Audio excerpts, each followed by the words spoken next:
men confronted the fundamental problem of human existence and arrived at opposite conclusions. The German philosopher Friedrich Nietzsche and the Indian sage Siddhartha Gautama both recognized suffering as central to life. Both diagnosed nihilism as humanity's deepest crisis.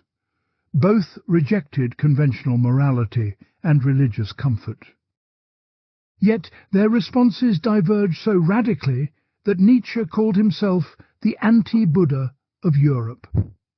This confrontation reveals more than historical curiosity. These two figures represent fundamentally incompatible visions of what it means to be human. Their disagreement cuts to the core of existence itself. Nietzsche encountered Buddhism through the filtered lens of Arthur Schopenhauer's pessimistic interpretation. Schopenhauer had championed Indian philosophy as confirmation of his own doctrine of world negation. Nietzsche studied Sanskrit at Leipzig between 1865 and 1868 under Hermann Brockhaus. He read Hermann Oldenburg's Buddha and Friedrich Koppen's Die Religion des Buddha. He absorbed Buddhist concepts with surprising depth for his era, yet his understanding remained coloured by Schopenhauer's metaphysical framework. The Buddha taught that existence is marked by three characteristics: impermanence, suffering, and no permanent self.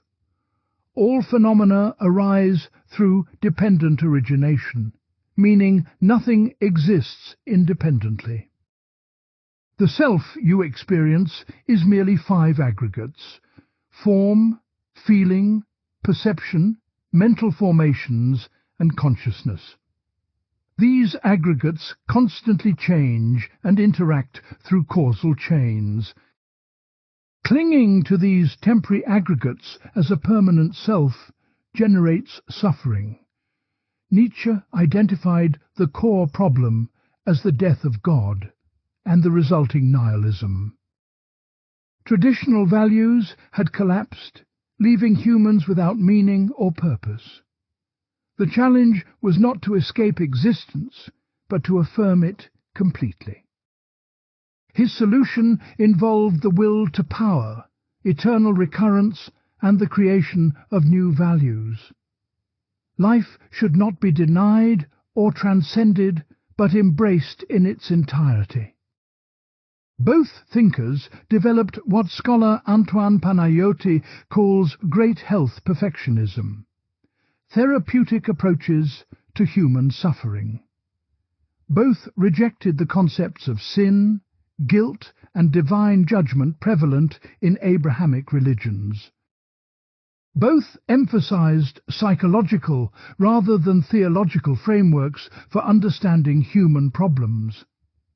Both viewed existence as characterized by constant flux and change. Yet Nietzsche saw Buddhism as a sophisticated form of nihilism that ultimately denied life. He interpreted nirvana as a will to nothingness, an escape from existence itself.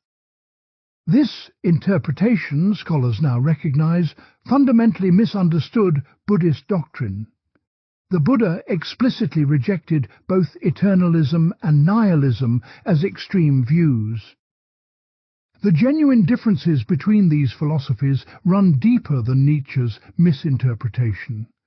They disagree about whether existence should be affirmed or transcended. They diverge on whether suffering can be eliminated or must be embraced. They offer conflicting accounts of what constitutes human flourishing. Modern neuroscience, evolutionary biology, and cognitive science have illuminated both positions in unexpected ways. Buddhist meditation practices have been validated through brain imaging studies. Nietzsche's insights about unconscious drives preceded Freud and align with contemporary psychology. Both anticipated aspects of how the mind actually functions. This analysis examines their core arguments, underlying assumptions, and practical implications. It explores how their ideas developed historically and influenced later thinkers. It reveals the reasoning chains behind each position and the critiques each faces. Most importantly, it asks which philosophy offers a more accurate and viable response to human existence. Part 1. The Diagnostic Agreement. Both Nietzsche and Buddha begin with a shared recognition. Human beings suffer unnecessarily. This suffering does not stem from external circumstances alone, but from internal misunderstandings. Both identify a fundamental crisis in how humans relate to existence. Both see conventional religious and moral frameworks as inadequate or actively harmful. The Buddha's diagnosis emerged from his biographical encounter with aging, sickness, and death. Prince Siddhartha lived in luxury until confronting human mortality at age 29. This shock prompted his renunciation and 6 years of ascetic practice. His enlightenment under the Bodhi tree revealed the Four Noble Truths. First, life is characterized by dukkha, often translated as suffering, but more accurately meaning unsatisfactoriness. Second, this suffering arises from tanha, craving or thirst. Third, suffering can cease through the elimination of craving. Fourth, the Eightfold Path provides the method for this cessation. The Buddha's analysis identifies craving as the root mechanism generating suffering. Humans crave sensory pleasures, continued existence, and non-existence. This craving operates through a 12-link chain of dependent origination. Ignorance conditions mental formations, which condition consciousness, which conditions name and form. This process continues through 6 sense bases: contact, feeling, craving, clinging, becoming, birth, and finally aging and death. Each link arises dependent on the previous link. The doctrine of anatta, no permanent self, stands as Buddhism's most distinctive and challenging claim. The Buddha taught that what we call the self is merely a convenient designation. No permanent, unchanging essence exists within the 5 aggregates. The feeling of being a continuous self is an illusion generated by rapidly changing mental and physical processes. This illusion causes us to cling desperately to what cannot be held. Modern neuroscience has confirmed aspects of this Buddhist insight about selfhood. The brain constructs the sense of a unified self from distributed neural processes. Neurologist Antonio Damasio's research shows the self emerges from basic homeostatic regulations and body mapping. Split brain studies demonstrate that consciousness can be divided, challenging the unity of self. Research on memory shows it is reconstructive rather than reproductive, undermining the continuity of personal identity. The Buddha emphasized that this analysis is not nihilistic or pessimistic. Understanding dependent origination and no self does not mean nothing exists. It means phenomena exist only in dependence on causes and conditions.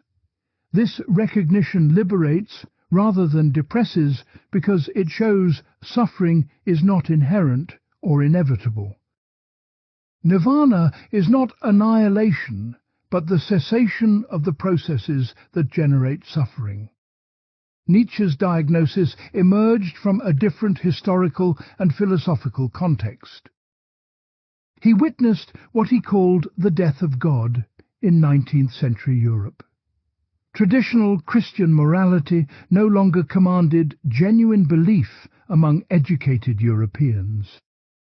This created what Nietzsche termed a nihilist crisis of unprecedented magnitude. Without God, traditional values lacked foundation and meaning seemed impossible. Nietzsche identified three ways nihilism manifests as a psychological state. First, people seek a purpose or telos in existence that simply does not exist. Christianity had provided this through salvation and eternal life. Its collapse left existence appearing pointless. Second, people project a unity or wholeness onto the world that it lacks. They want the cosmos to be rational, orderly, and ultimately benevolent. Third, people believe in a true world beyond this apparent world. This true world would have been eternal, unchanging, and morally perfect. The death of God forced recognition that no transcendent meaning exists. No divine plan guides history toward a glorious conclusion. No cosmic justice ensures that virtue is rewarded and vice punished. No eternal soul survives death to receive ultimate vindication. These comforting illusions had sustained human beings for millennia. Their collapse threatened to plunge European civilization into despair and destructive nihilism. Nietzsche saw two possible responses to this crisis: passive nihilism or active nihilism.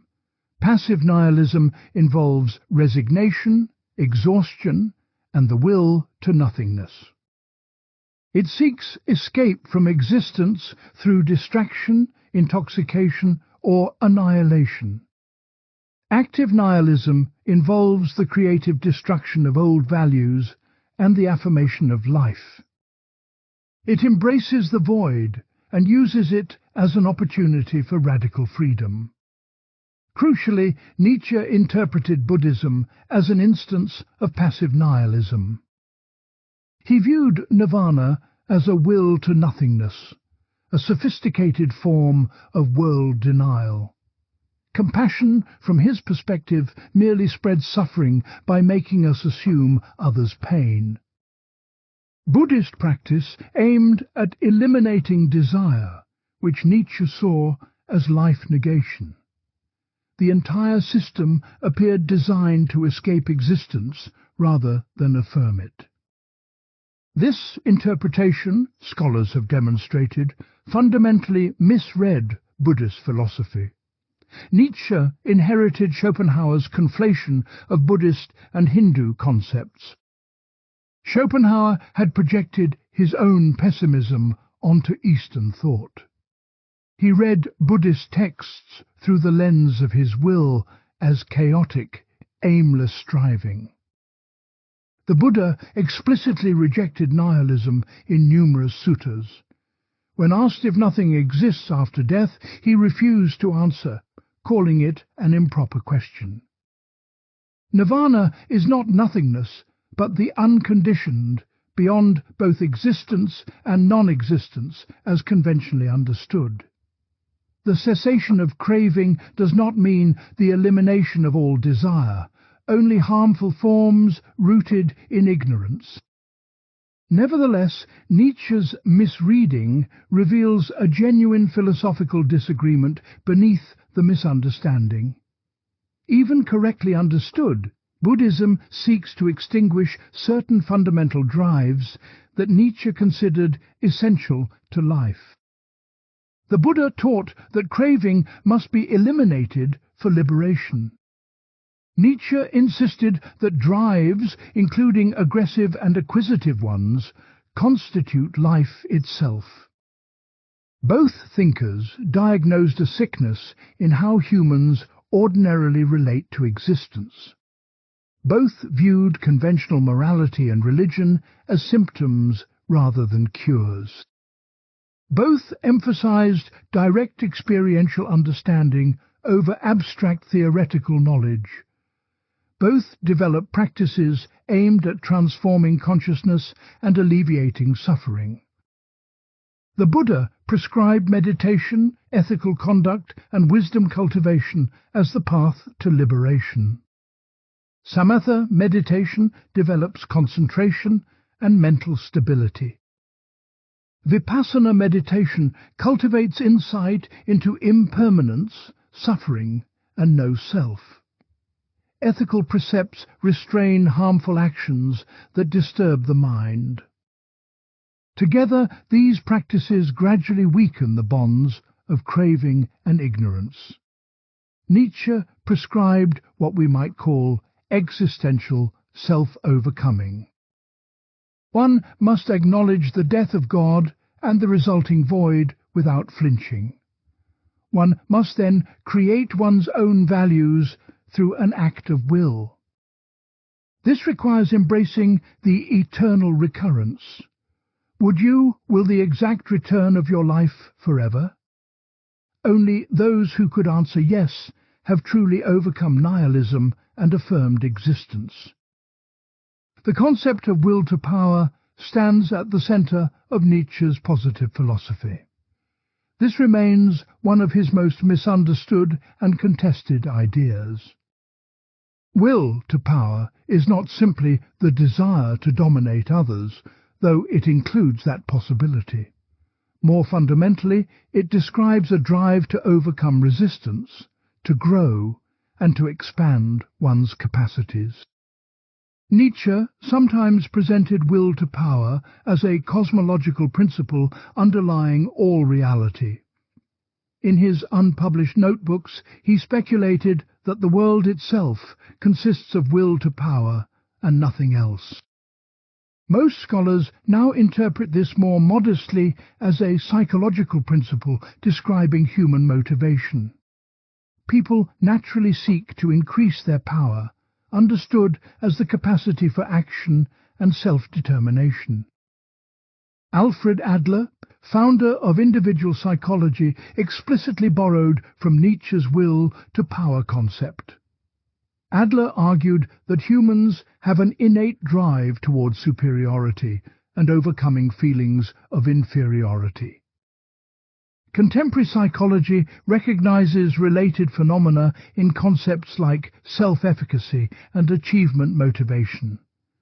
The drive to master challenges and develop competencies appears fundamental to human psychology.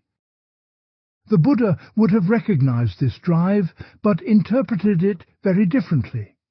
From a Buddhist perspective, will to power represents a refined form of craving for becoming. It seeks to establish and expand the sense of self through accomplishments and dominance. This inevitably generates suffering because all constructed identities are impermanent and ultimately unsatisfying. Nietzsche countered that this Buddhist solution involves a will to power turned against itself. The ascetic seeks power over himself, power to overcome his own nature and desires. Even the ideal of egolessness requires tremendous will and self-discipline. Paradoxically, the Buddhist path demands the very drives it claims to eliminate. Both diagnose suffering as stemming from a mismatch between human psychology and reality. For Buddha, we suffer because we crave permanence in an impermanent world. We seek stable identity in a process of constant change. We pursue pleasures that inevitably turn to pain. For Nietzsche, we suffer because we demand that existence have meaning it does not possess. We want cosmic justice when the universe operates without moral purpose. We seek eternal truths when everything is interpretation and perspective. we cling to comforting lies when honesty demands we face harsh realities. Part 2. The Great Divergence. Their opposing solutions. The fundamental split between Nietzsche and Buddha emerges in their responses to suffering. Both recognize the problem, but their prescriptions oppose each other at every level. The Buddha prescribed extinction of craving through the Eightfold Path. Nietzsche prescribed intensification of life through eternal affirmation. The Eightfold Path consists of right view, intention, speech, action, livelihood, effort, mindfulness, and concentration. These 8 factors divide into 3 categories: wisdom, ethical conduct, and mental discipline. Right view means understanding the 4 noble truths and dependent origination. Right intention involves renouncing worldly attachments, cultivating goodwill, and avoiding harm. The ethical components regulate behavior to reduce harm and mental disturbance. The meditative components develop concentration and penetrating insight into reality. This path aims at nirvana, literally meaning extinction or blowing out. What is extinguished are the fires of greed, hatred, and delusion. Nirvana is not a place or state of being, but the unconditioned beyond space and time.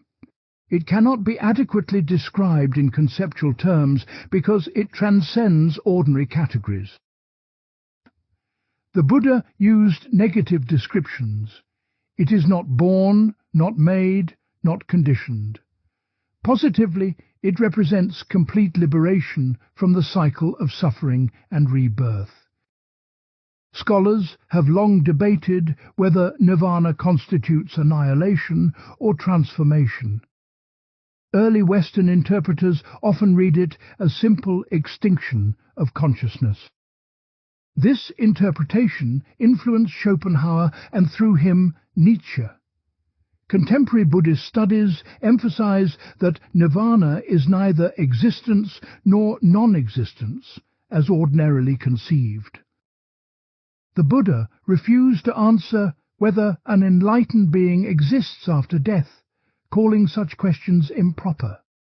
They assume categories that do not apply to one who has transcended all categories. Nietzsche interpreted this transcendence as world denial and life negation. From his perspective, Buddhism represented an advanced case of decadence and exhaustion. It emerged from a tired, over-refined civilization that had lost its vital instincts. The Buddhist solution involved withdrawing from life rather than mastering it. His alternative centered on 3 interconnected concepts: will to power, eternal recurrence, and amor fati. These form what scholar Antoine Panayotti calls Nietzsche's positive philosophy of life affirmation. Amor fati means love of fate, the attitude of embracing everything that happens. Nietzsche wrote in Ecce Homo that his formula for human greatness is amor fati. One wants nothing to be different, not forward, not backward, not in all eternity. This goes beyond stoic resignation or passive acceptance. It demands active love for necessity, including suffering, failure, and loss. One must not merely bear what is necessary, but actively love it. This attitude connects intimately with the doctrine of eternal recurrence. Eternal recurrence presents a thought experiment with profound psychological implications. Suppose a demon told you that your life will repeat infinitely exactly as it is. Every joy and pain, every triumph and humiliation would return in identical sequence forever. How would you respond to this prospect? Would you gnash your teeth in despair or proclaim the demon divine? Most scholars interpret eternal recurrence as an attitudinal test rather than a cosmological claim. Nietzsche did attempt to prove it physically in his unpublished notebooks. He argued that if time is infinite but matter finite, all configurations must eventually repeat. This reasoning fails because it ignores thermodynamics and assumes deterministic causation. The philosophical significance lies not in its physical truth, but its psychological impact. Someone who embraces eternal recurrence affirms their entire life without reservation. They would change nothing, even if given the opportunity. This represents the ultimate affirmation of existence against nihilism. Only those capable of this total affirmation have truly overcome the death of God.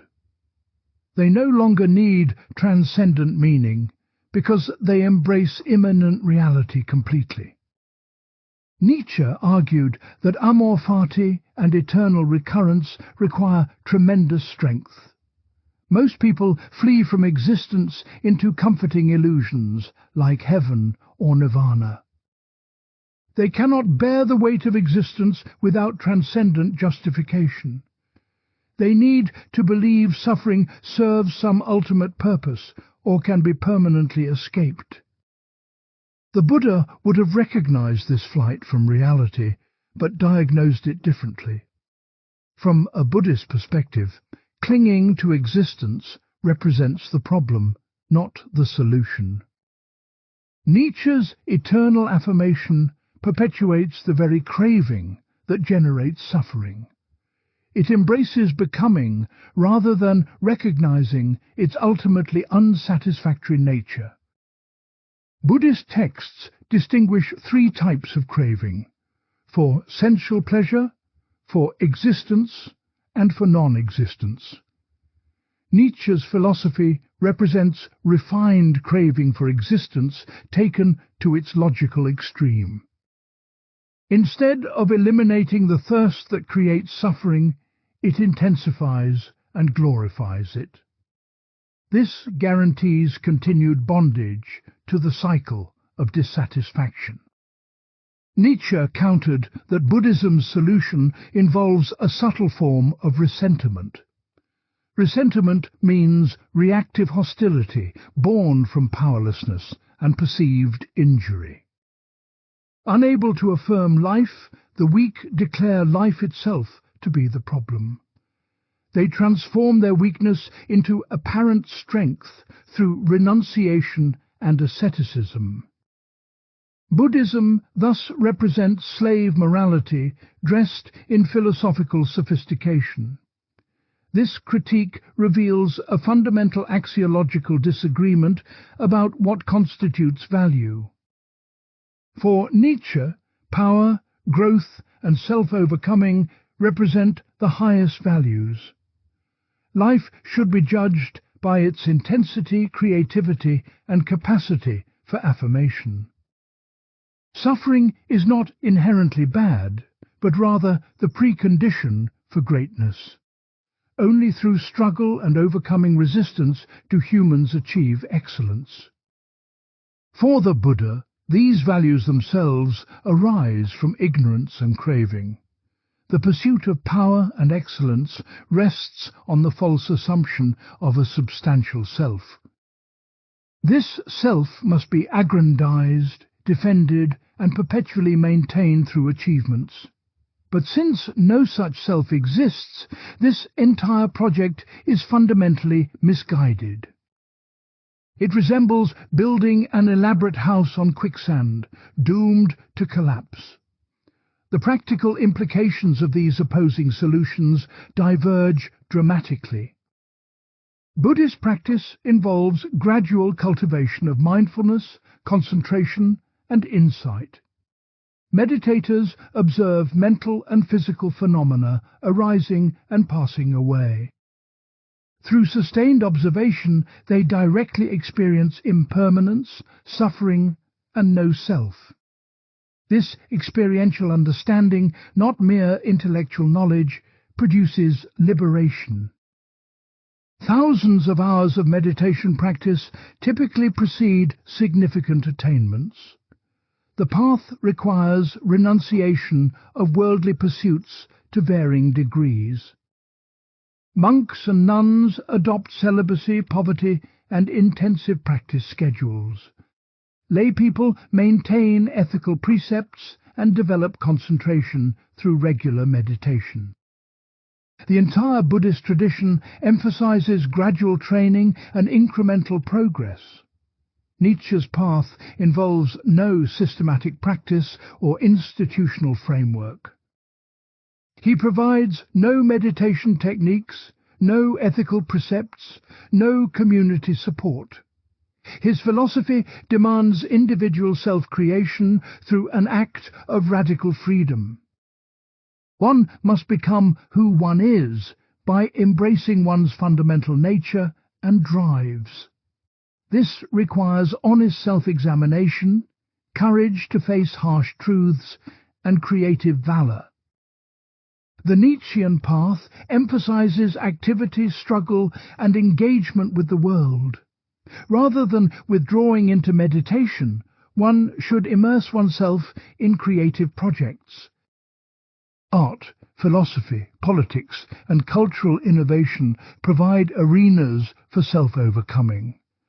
Suffering should not be eliminated, but transformed into fuel for achievement. These opposing approaches reflect different conceptions of human nature and possibility. Buddhism views craving as a removable defilement, obscuring our true nature. With sufficient practice, the mind can be purified and liberated.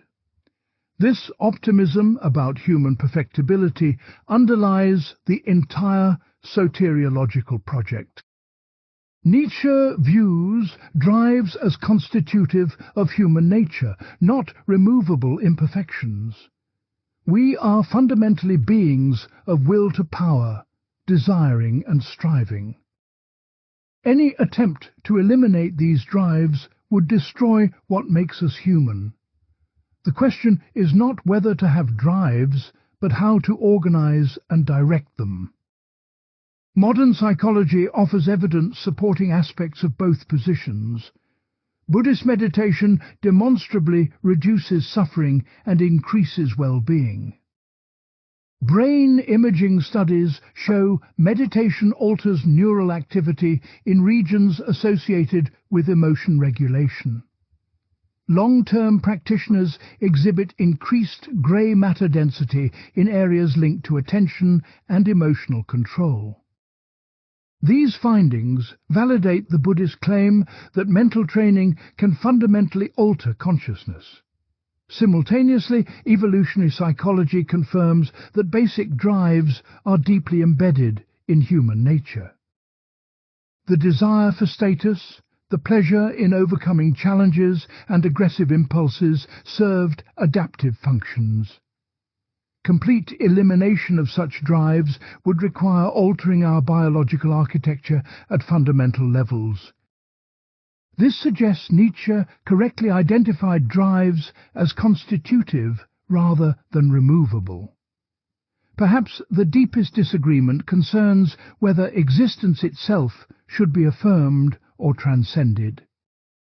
Nietzsche demands we say yes to life in its totality, including its horrors. The Buddha teaches that all conditioned existence is ultimately unsatisfactory and should be transcended. These represent genuinely incompatible existential orientations.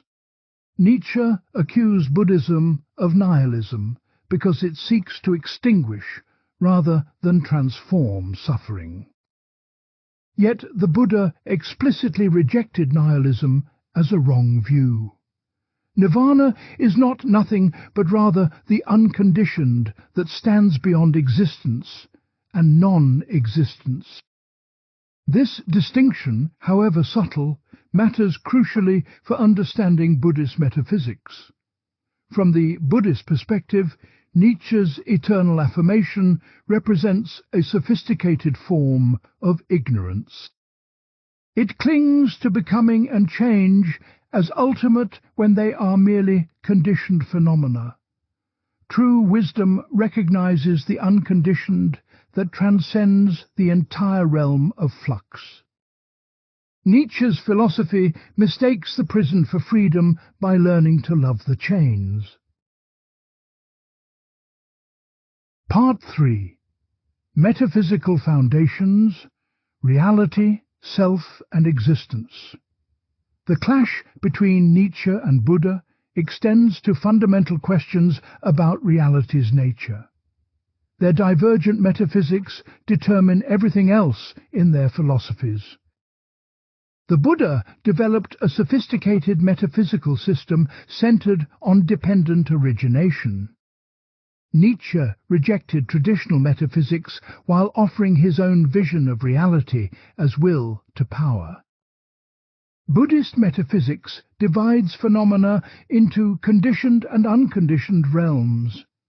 Everything in ordinary experience belongs to the conditioned realm of samsara.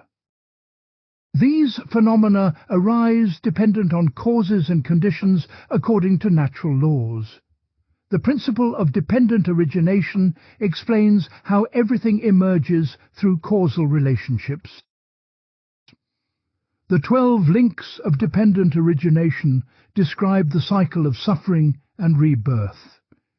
Ignorance conditions, mental formations, consciousness, name and form, 6 sense bases, contact, feeling, craving, clinging, becoming, birth, and finally aging and death.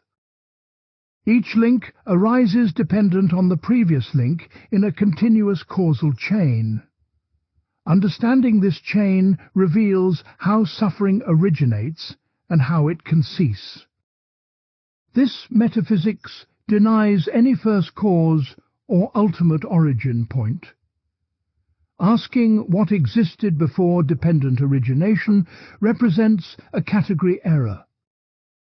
Causation itself is simply how phenomena manifest. There is no need for an external creator. The chain has no beginning in time, though individuals can escape it through enlightenment. Dependent origination implies that nothing possesses independent existence or inherent nature. All phenomena are empty of svabhava, meaning intrinsic essence or self-nature. This emptiness doctrine, elaborated extensively in Mahayana philosophy, extends beyond personal selflessness to all phenomena. Even dharmas, the basic constituents of experience, lack independent existence. The Madhyamaka school, founded by Nagarjuna, developed this emptiness doctrine most rigorously. Nagarjuna demonstrated through logical analysis that all concepts dissolve under scrutiny. Whatever exists only conventionally through linguistic and conceptual designation. Ultimate reality transcends all conceptual elaboration and cannot be captured in thought. Nietzsche would have appreciated this anti-foundational thrust while rejecting its ultimate goal. He too argued against the possibility of grasping reality as it truly is. All knowledge involves interpretation shaped by human needs and perspectives. There are no facts, only interpretations, as he famously declared. His epistemological skepticism emerged from his reading of Kant and Schopenhauer. Kant had argued that we only know phenomena as they appear, never things in themselves. Nietzsche radicalized this by rejecting even the concept of things in themselves. If we can never know something, why posit its existence at all? This led Nietzsche to a form of perspectivism, All views are perspectives from particular standpoints. No God's-eye view exists from which to survey reality objectively. Even science represents one perspective among others, shaped by particular interests and values. Its claim to objectivity masks a will to power over nature through prediction and control. Nietzsche sometimes described reality as will to power and nothing else. This might suggest a metaphysical theory replacing God or atoms with a universal force. Most scholars interpret this more modestly as a heuristic principle for understanding phenomena. Viewing events through the lens of power relations often proves more illuminating than traditional categories. The concept of will to power as metaphysics faces severe problems. If everything is will to power, the concept becomes vacuous and explains nothing. Nietzsche himself remained ambiguous about whether he intended a genuine cosmological theory. His unpublished notebooks contain speculation, but his published works mostly apply will to power psychologically. Both thinkers rejected substance metaphysics that posits enduring things underlying changing properties. For Buddha, this rejection follows from dependent origination and emptiness. No substances exist, only processes arising through causal relationships. What appears as a person is actually 5 aggregates in constant flux. For Nietzsche, this rejection follows from becoming as ultimate reality. He championed Heraclitus's view that everything flows and nothing remains the same. The world is not a being, but a becoming perpetual change without fixed essence. Attempts to freeze this flux into stable concepts falsify reality's dynamic nature. The doctrine of eternal recurrence complicates Nietzsche's metaphysics of pure becoming. If everything recurs identically, this suggests a cyclic structure incompatible with pure flux. Nietzsche never resolved this tension between becoming and eternal return. Some scholars argue eternal recurrence should not be taken literally as metaphysics. Others contend Nietzsche genuinely believed in cosmic recurrence based on physical considerations. The personal self becomes a central metaphysical battleground between these philosophies. Buddhist anatta doctrine denies any permanent, unchanging self or soul. What we call self is merely 5 aggregates arising and passing away, moment by moment. Form refers to physical body and material elements. Feeling includes pleasant, unpleasant and neutral sensations. Perception involves recognizing and interpreting sensory data. Mental formations encompass volitions, intentions, and emotional responses. Consciousness is awareness of objects through the 6 sense doors. None of these aggregates constitutes a self because each is impermanent and dependent. Form constantly changes through metabolic processes and aging. Feelings arise dependent on contact between sense organs and objects. Perceptions vary based on past conditioning and present circumstances. Mental formations come and go as transient mental events. Consciousness requires an object and sense faculty to exist.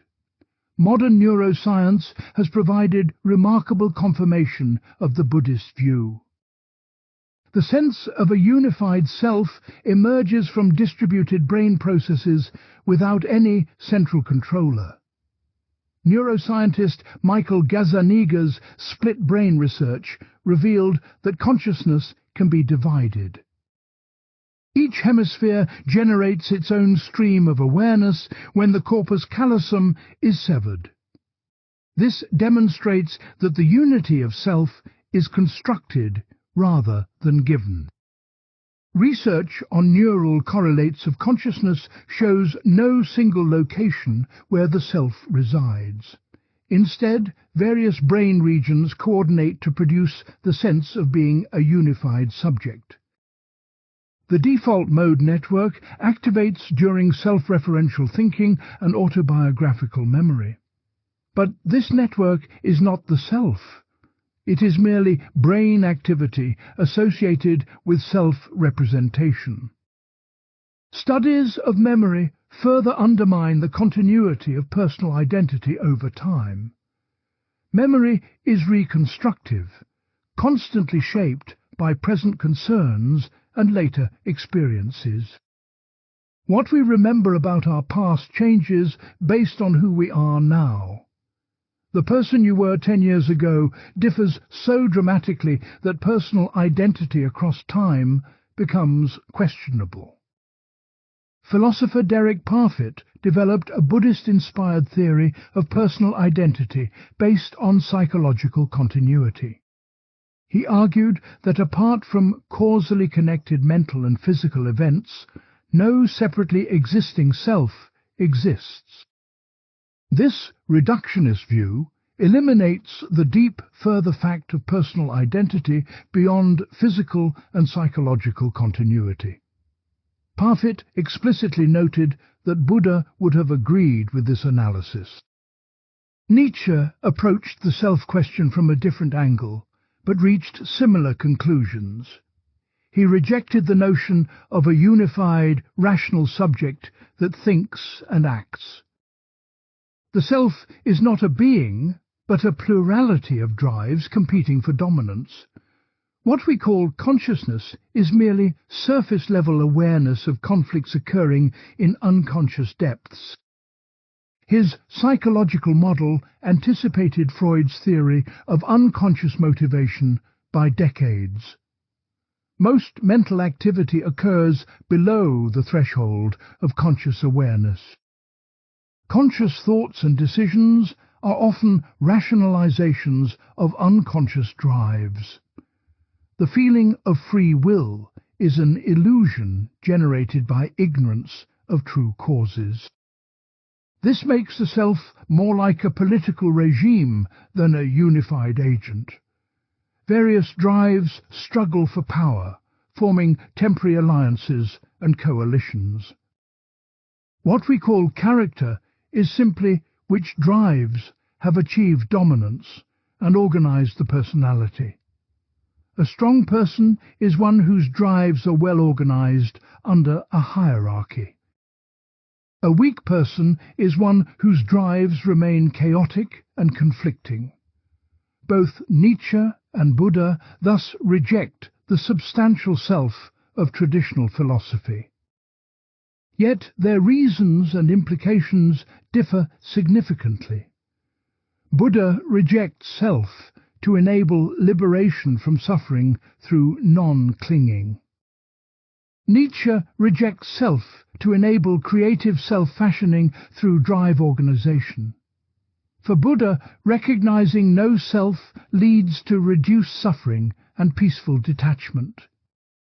One ceases identifying with the body, feelings, perceptions, mental formations, and consciousness. This non-identification prevents the arising of craving based on self-concern.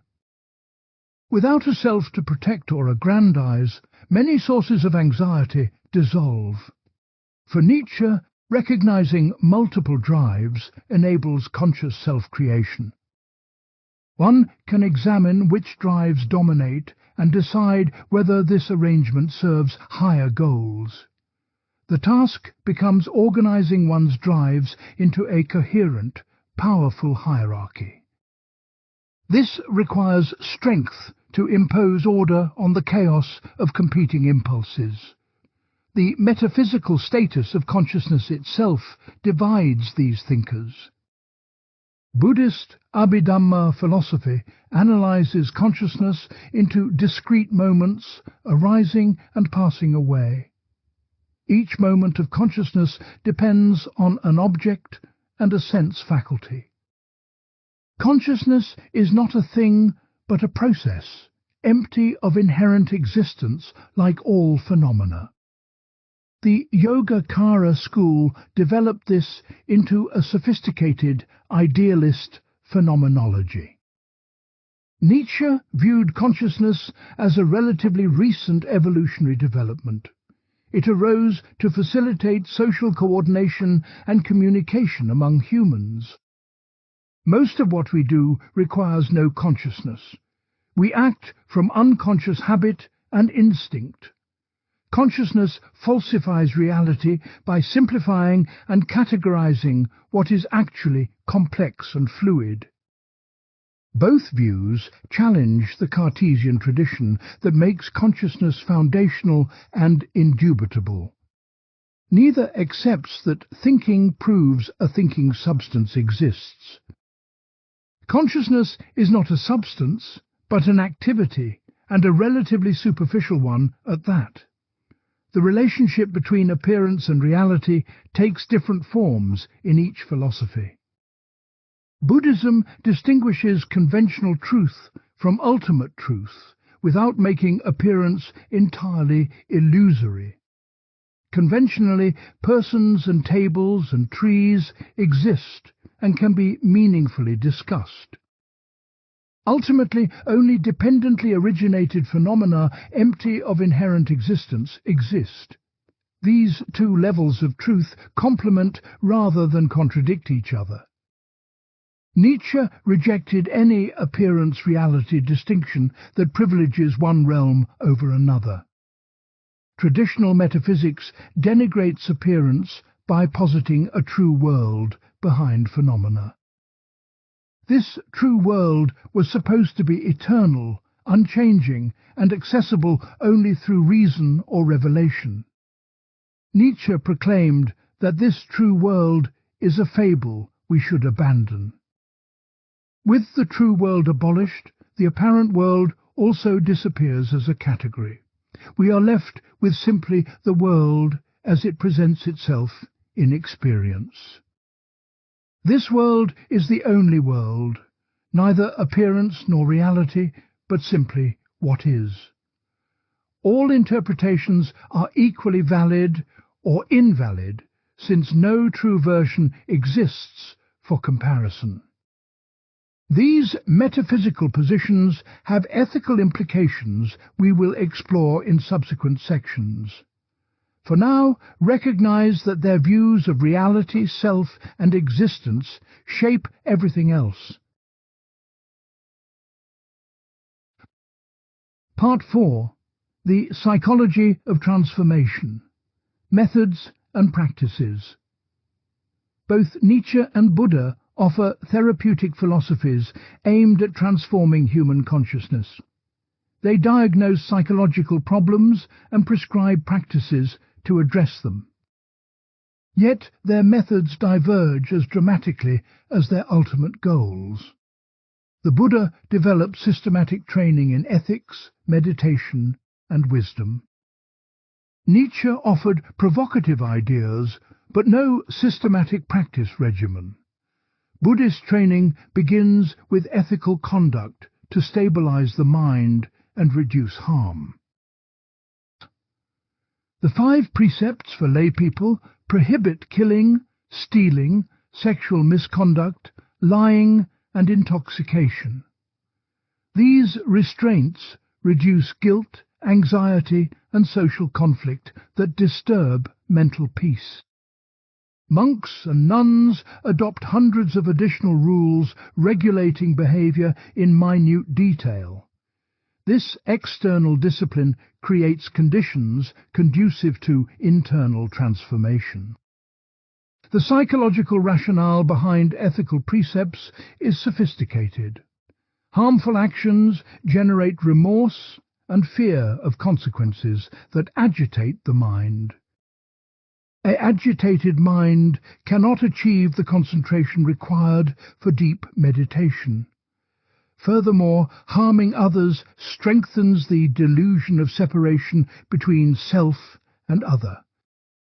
Ethical conduct weakens this delusion by cultivating empathy and care. Meditation forms the core of Buddhist transformative practice. Samatha. Meditation develops concentration by focusing attention on a single object. Common objects include the breath, a visual image, or a repeated phrase. When attention wanders, the meditator gently returns focus to the chosen object. Through sustained practice, concentration deepens into states called jhanas. Jhanas are absorbed concentration states characterized by profound tranquility and joy. 4 material jhanas involve progressively refined levels of concentration and equanimity. 4 immaterial jhanas transcend even subtle objects into boundless space, consciousness, nothingness, and beyond. These states provide temporary respite from suffering and strengthen the mind for insight practice. Vipassana meditation cultivates insight into the 3 characteristics of existence. Meditators observe phenomena arising and passing away in present moment experience. They note sensations in the body, emotions, thoughts and perceptions without judgment. Through sustained observation, the impermanent nature of all phenomena becomes viscerally apparent. This direct perception of impermanence leads to insight into suffering and no self. One sees that clinging to impermanent phenomena inevitably produces dissatisfaction. One recognizes that no stable self can be found within the constantly changing aggregates. These insights are not intellectual conclusions, but experiential realizations transforming consciousness fundamentally. The progress of insight follows a predictable sequence documented in meditation manuals. Initial practice brings increased awareness of previously unnoticed mental and physical phenomena. Meditators often experience intense physical sensations, emotional releases, and vivid mental images. As practice deepens, phenomena appear to arise and pass away with increasing rapidity. Eventually, perception itself seems to disintegrate into discrete moments of consciousness. This can be frightening as ordinary reality dissolves into flux. Continued practice leads to a turning point called knowledge of the path. The meditator directly perceives nirvana as the unconditioned cessation of suffering. This marks stream entry, the first of 4 enlightenment stages in Theravada Buddhism. Stream enterers have eliminated certain fundamental defilements permanently. They can no longer believe in a permanent self or doubt the efficacy of the path. They will achieve full liberation within 7 lifetimes at most. Subsequent stages eliminate progressively deeper layers of craving and aversion. Once returners reduce sensual desire and ill will, but have not eliminated them completely. Non-returners eliminate these defilements entirely and will not be reborn in the sensual realm. Arhats achieve complete liberation, having eliminated all 10 fetters binding beings to suffering. Modern neuroscience has begun mapping the brain changes associated with meditation practice. Researchers have studied Tibetan monks with tens of thousands of hours of meditation experience. Brain imaging reveals increased gamma wave activity during compassion meditation. These high-frequency oscillations indicate synchronized neural firing across distant brain regions. Long-term meditators show structural brain changes in regions associated with attention and emotion regulation. Increased grey matter density appears in the insula, which processes bodily sensations and emotional awareness. The prefrontal cortex, involved in executive control and decision-making, also shows increased volume. Simultaneously, the amygdala, which processes fear and threat detection, decreases in size.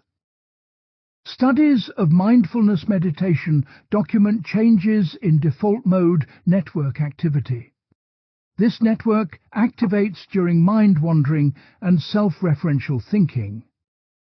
Experienced meditators show reduced default mode network activity and increased connectivity with attention networks. This correlates with reduced rumination and enhanced present-moment awareness. Research on compassion meditation reveals increased activation in empathy-related brain regions. The anterior insular and anterior cingulate cortex respond more strongly to others' suffering. These findings suggest meditation can genuinely increase empathy and prosocial motivation. The Buddhists claim that practice transforms character receives scientific validation. Nietzsche offered no comparable systematic training method for consciousness transformation. He provided no meditation instructions, no ethical precepts, no stage path to enlightenment. Instead, he offered provocative ideas meant to shake readers from conventional thinking. His philosophy is diagnostic and therapeutic, but not prescriptive in the Buddhist sense.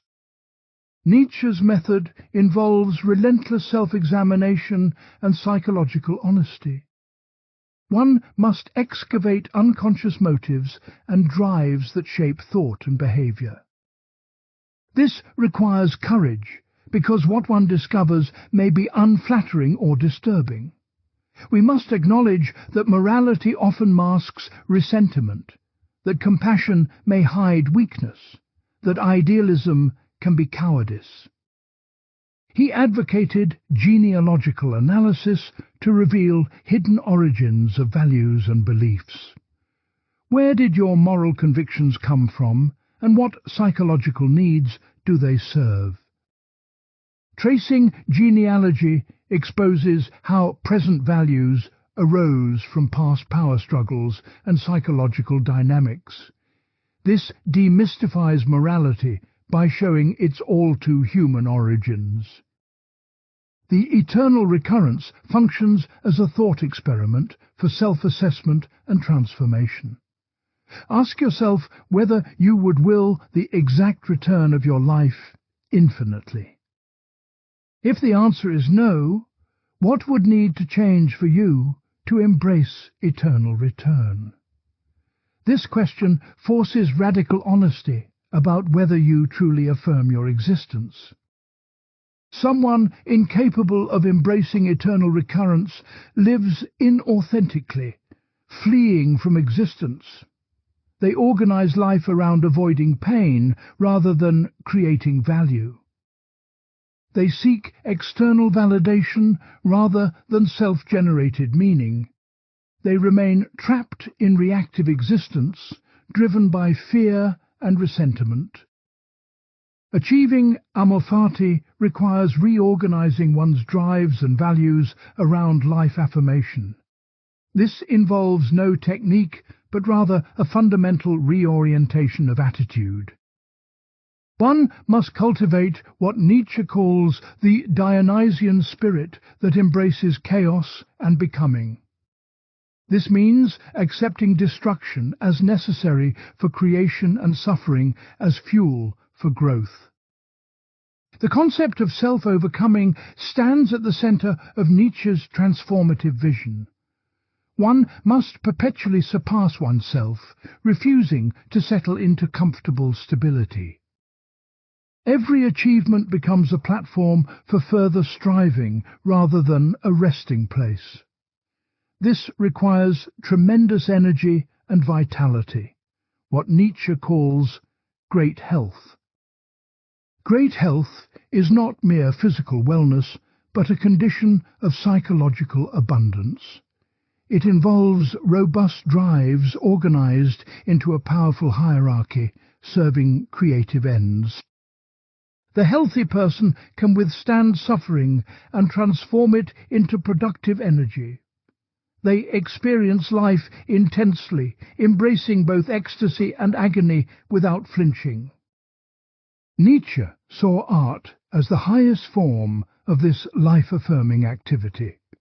Art creates meaning through form and beauty without claiming metaphysical truth. It acknowledges life's horror while making existence aesthetically justified.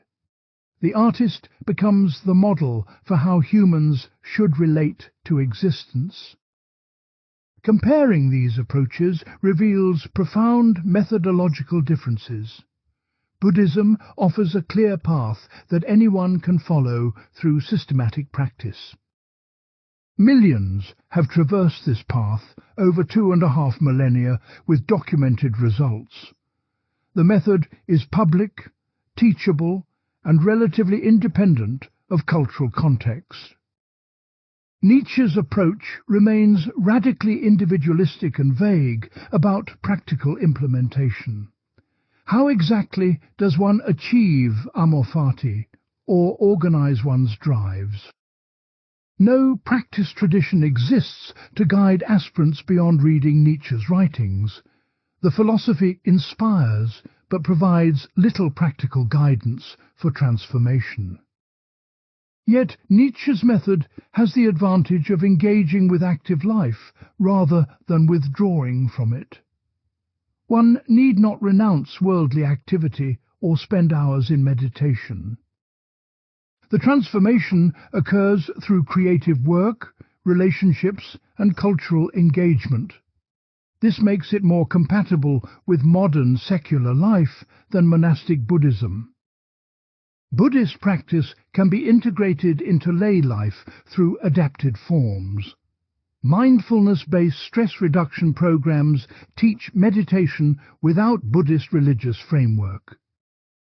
These secular adaptations have proven effective for reducing anxiety, depression, and chronic pain. Millions benefit from meditation techniques stripped of their soteriological context. Critics argue these secularized versions lose Buddhism's radical transformative potential. Without the framework of dependent origination and no self, meditation becomes mere stress management. The goal shifts from liberation to improved functioning within samsara. This domesticates Buddhism into a therapeutic technique rather than a revolutionary philosophy. Similarly, Nietzsche's ideas have been popularized in self-help contexts with mixed results. Amor fati appears in motivational books as simple, positive thinking. Will to power gets reduced to personal empowerment and business success strategies. These adaptations capture superficial elements while missing the philosophical depth. The question remains whether consciousness transformation requires systematic practice or can emerge through ideas alone. Buddhist tradition overwhelmingly emphasizes practice over intellectual understanding. Merely knowing about no self does not liberate. One must realize it experientially through meditation. Insight arises from direct perception, not conceptual analysis. Nietzsche seemed to believe that ideas themselves could transform consciousness. The right thought at the right moment can shatter old patterns and enable new ones. Reading his works should provoke existential crisis that forces fundamental reorientation. The philosophy does its work through intellectual disruption rather than contemplative practice. Modern psychology offers evidence supporting both approaches.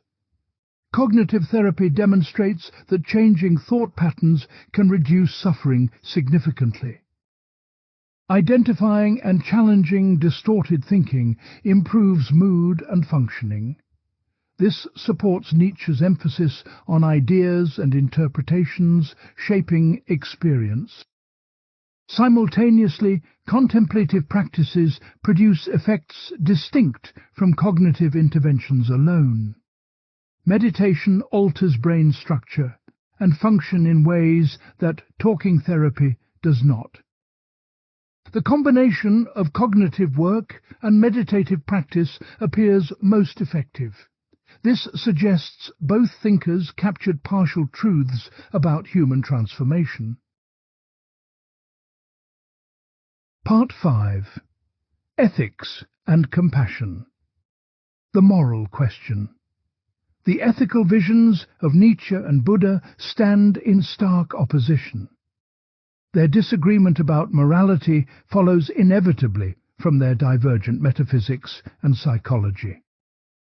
Buddhism grounds ethics in compassion and the elimination of suffering. Nietzsche critiques traditional morality as life-denying and advocates a revaluation of values.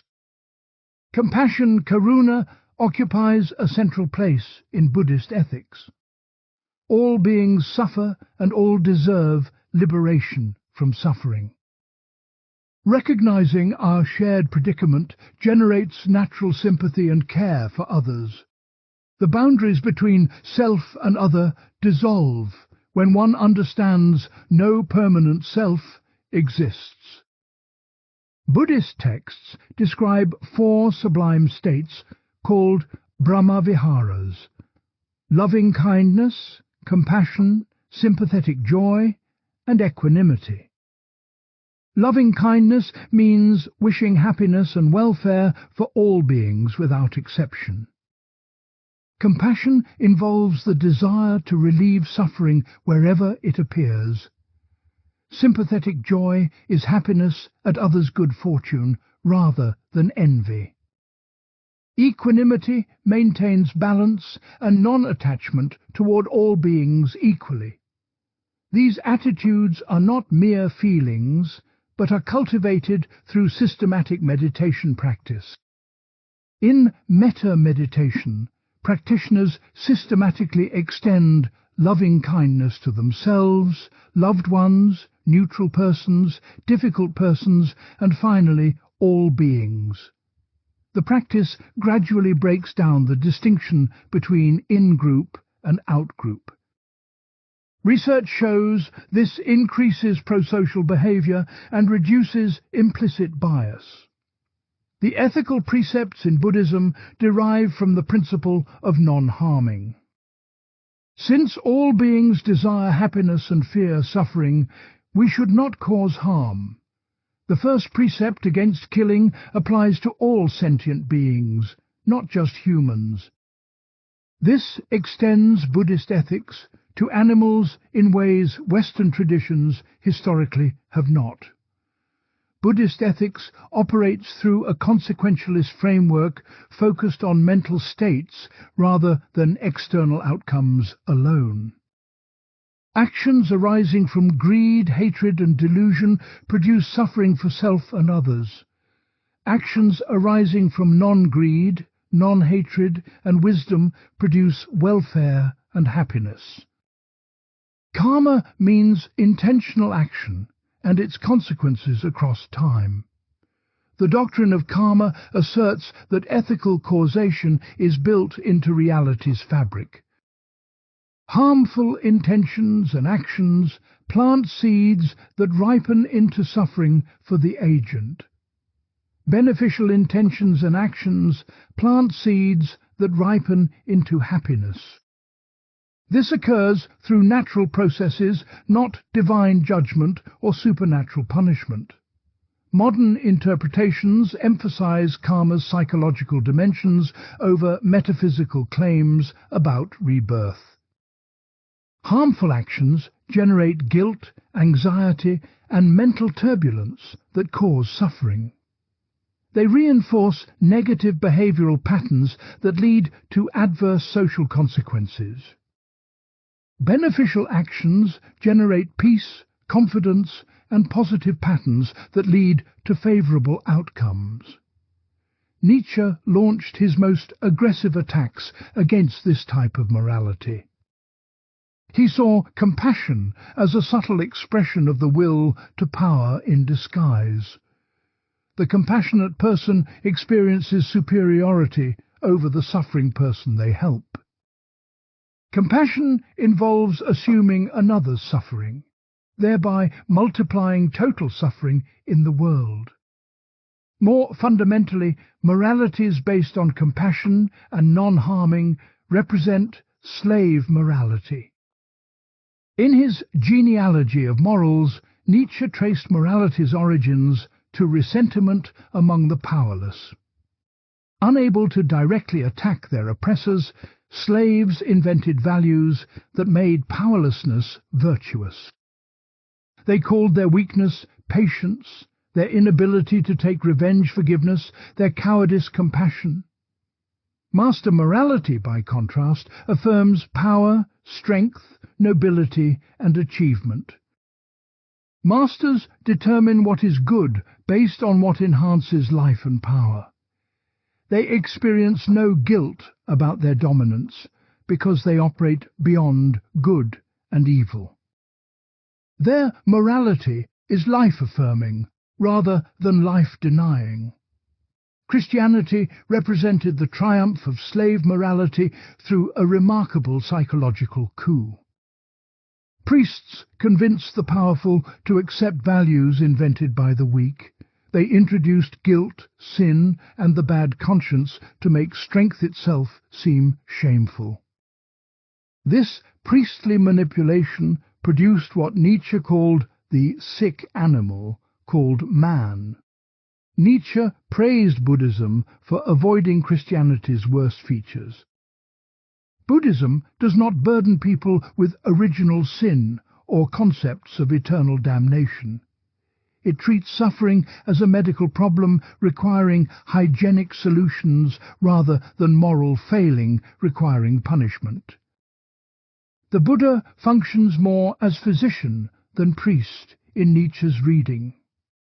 Nevertheless, Buddhist compassion still represents a life-denying orientation for Nietzsche.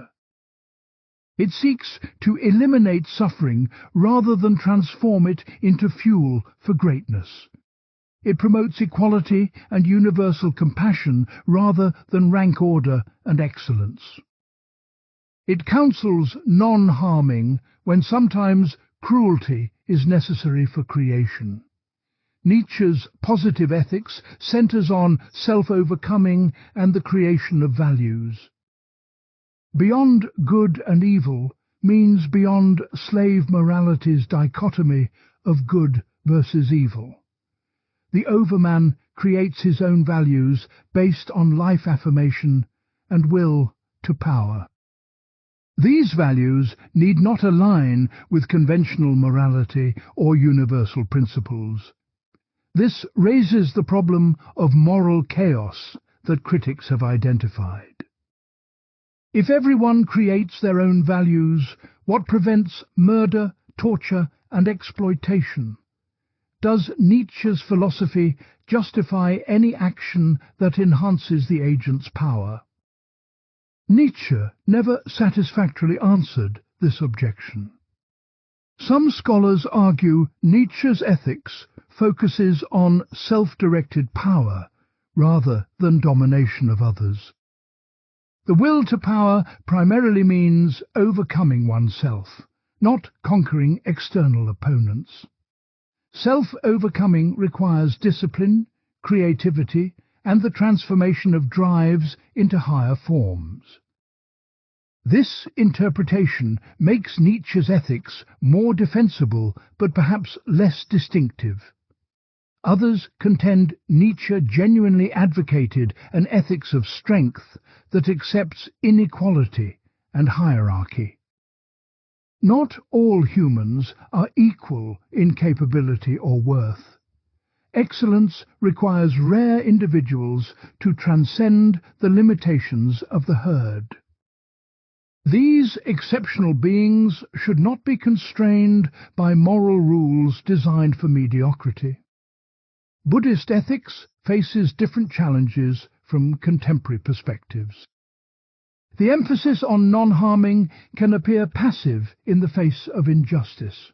Should one refrain from violence when resisting oppression or protecting the innocent? Buddhist pacifism has been criticized as enabling evil through inaction. Furthermore, the doctrine of karma can blame victims for their suffering. If present suffering results from past bad karma, this seems to justify current inequalities. The poor deserve poverty, and the oppressed deserve oppression as karmic consequences. Contemporary engaged Buddhism has wrestled with these implications extensively. The Buddhist emphasis on equanimity might discourage passionate engagement with social problems. If all phenomena are empty and suffering inevitable in samsara, why work for justice? This worldly concerns seem trivial compared to the ultimate goal of liberation. Critics argue this produces political quietism incompatible with progressive values.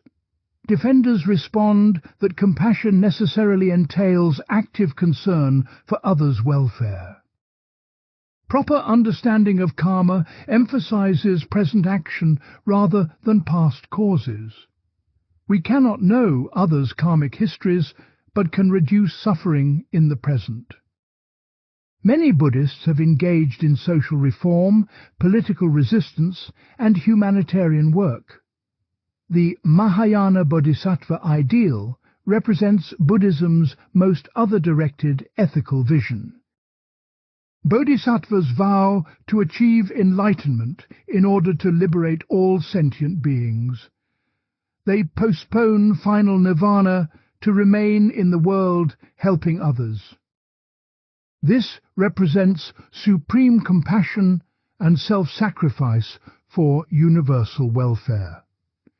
Nietzsche would have seen bodhisattva ethics as the ultimate expression of decadence. Sacrificing one's own development for the masses represents a squandering of potential. The exceptional individual owes nothing to the mediocre and should pursue greatness. Universal compassion levels everyone down to the lowest common denominator. From the Buddhist perspective, Nietzsche's ethics perpetuates the fundamental problem. It reinforces the sense of a separate self that must be enhanced and defended. This self-grasping directly causes suffering for oneself and others.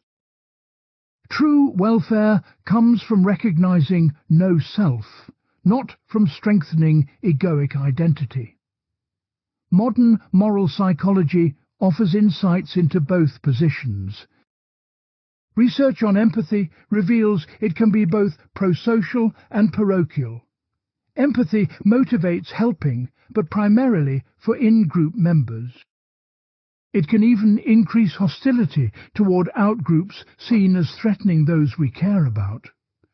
Studies show that compassion meditation increases helping behavior more effectively than empathy alone.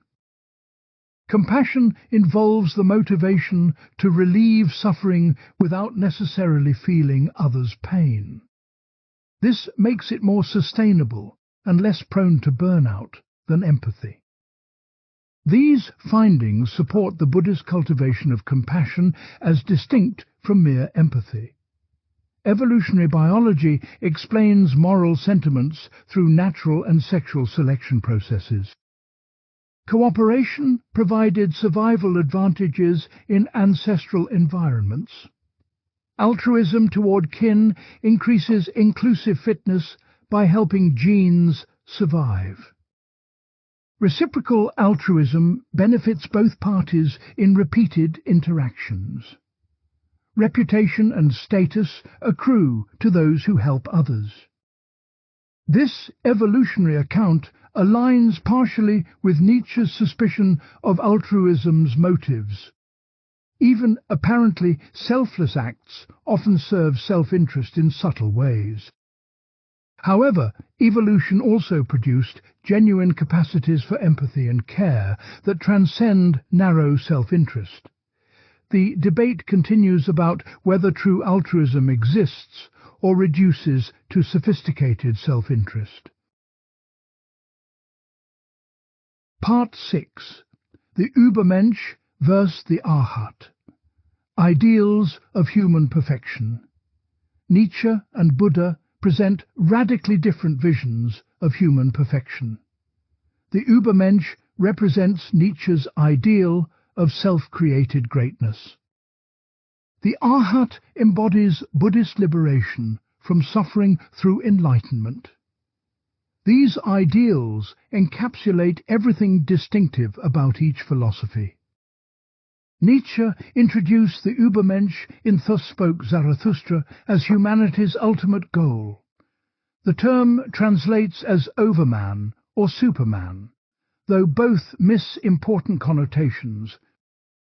Über means over or beyond, suggesting transcendence of current human limitations. The Übermensch is not a biological superman, but a spiritual and cultural ideal. Humans stand between animals and Übermensch, a bridge, not a destination. Animals act from instinct, without self-consciousness or values. Current humans possess consciousness, but remain bound by herd morality and life-denying values. The Übermensch transcends conventional humanity by creating meaning through sheer will. This figure embraces amor fati, willing the eternal recurrence of existence. He creates values rather than discovering them in some external authority. His morality arises from abundance and strength rather than weakness and resentment. He affirms life in its totality, including suffering, chaos, and destruction. Nietzsche intentionally provided no concrete description of what Übermensch would be like. He represents a potential, not a blueprint. Each person must create their own version through unique self-overcoming. Any attempt to define Übermensch precisely would contradict the philosophy's emphasis on radical individuality. The Übermensch has been catastrophically misinterpreted throughout history. Nazi ideology appropriated Nietzsche to justify racist doctrines and genocide. They read Übermensch as an Aryan racial type destined to dominate inferior peoples. This betrays everything Nietzsche intended, who explicitly opposed anti-Semitism and nationalism. Nietzsche's sister, Elizabeth, married a prominent anti-Semite and edited his posthumous works. She selectively emphasized passages that could be read as supporting her husband's ideology. This distortion damaged Nietzsche's reputation for decades. Scholars have worked to recover Nietzsche's actual views from these perversions. The Übermensch represents individual rather than collective achievement. He is not a race or nation, but exceptional individuals appearing throughout history. Goethe, Beethoven and Napoleon are mentioned as partial examples. Renaissance artists who combined creativity with life affirmation approached the ideal. Central to the Übermensch is the ability to organize drives into a coherent hierarchy. Lesser humans experience inner chaos, pulled in contradictory directions by competing impulses. The Übermensch achieves internal unity by subordinating lower drives to higher purposes. This requires tremendous psychological strength and self-mastery. The Arhat represents a fundamentally different ideal of perfection. The term means worthy one or one who has gone beyond. Arhats have achieved complete liberation from the cycle of suffering and rebirth. They have eliminated all 10 fetters binding beings to samsara. Early Buddhism distinguished 4 stages of enlightenment before arhatship. Stream enterers have eliminated belief in permanent self, doubt about the path, and attachment to rites and rituals. Once returners have significantly reduced sensual desire and ill will. Non-returners have eliminated these defilements completely and will not be reborn in the sensual realm. Arhats have eliminated the remaining fetters, including subtle forms of craving, conceit, and restlessness. The Arhat experiences no suffering because all craving has been extinguished. Physical pain may arise but causes no mental suffering because there is no resistance. Pleasant and unpleasant experiences come and go without generating attachment or aversion. Perfect equanimity prevails regardless of circumstances. This perfection includes extraordinary cognitive abilities and mental clarity. Arhats possess full understanding of the 4 noble truths and dependent origination. They directly perceive the 3 characteristics in all phenomena without conceptual mediation. Their wisdom is not theoretical knowledge, but lived experiential realization. Buddhist texts describe Arhats as possessing certain supernormal abilities called siddhis. These include telepathy, psychokinesis, and recollection of past lives. While emphasized in some traditions, these abilities are considered secondary to liberation itself. The Buddha warned against becoming attached to or displaying such powers. The Arhat radiates compassion naturally without effort or intention. Having transcended self-concern entirely, only care for others' welfare remains. This compassion operates spontaneously like water flowing downhill. No sense of being a compassionate person exists because no self exists. Mahayana Buddhism critiqued the Arhat ideal as too focused on personal liberation. The Bodhisattva emerged as a superior ideal, vowing to liberate all beings before entering final nirvana. This debate between Arhat and Bodhisattva ideals shaped Buddhist development for centuries.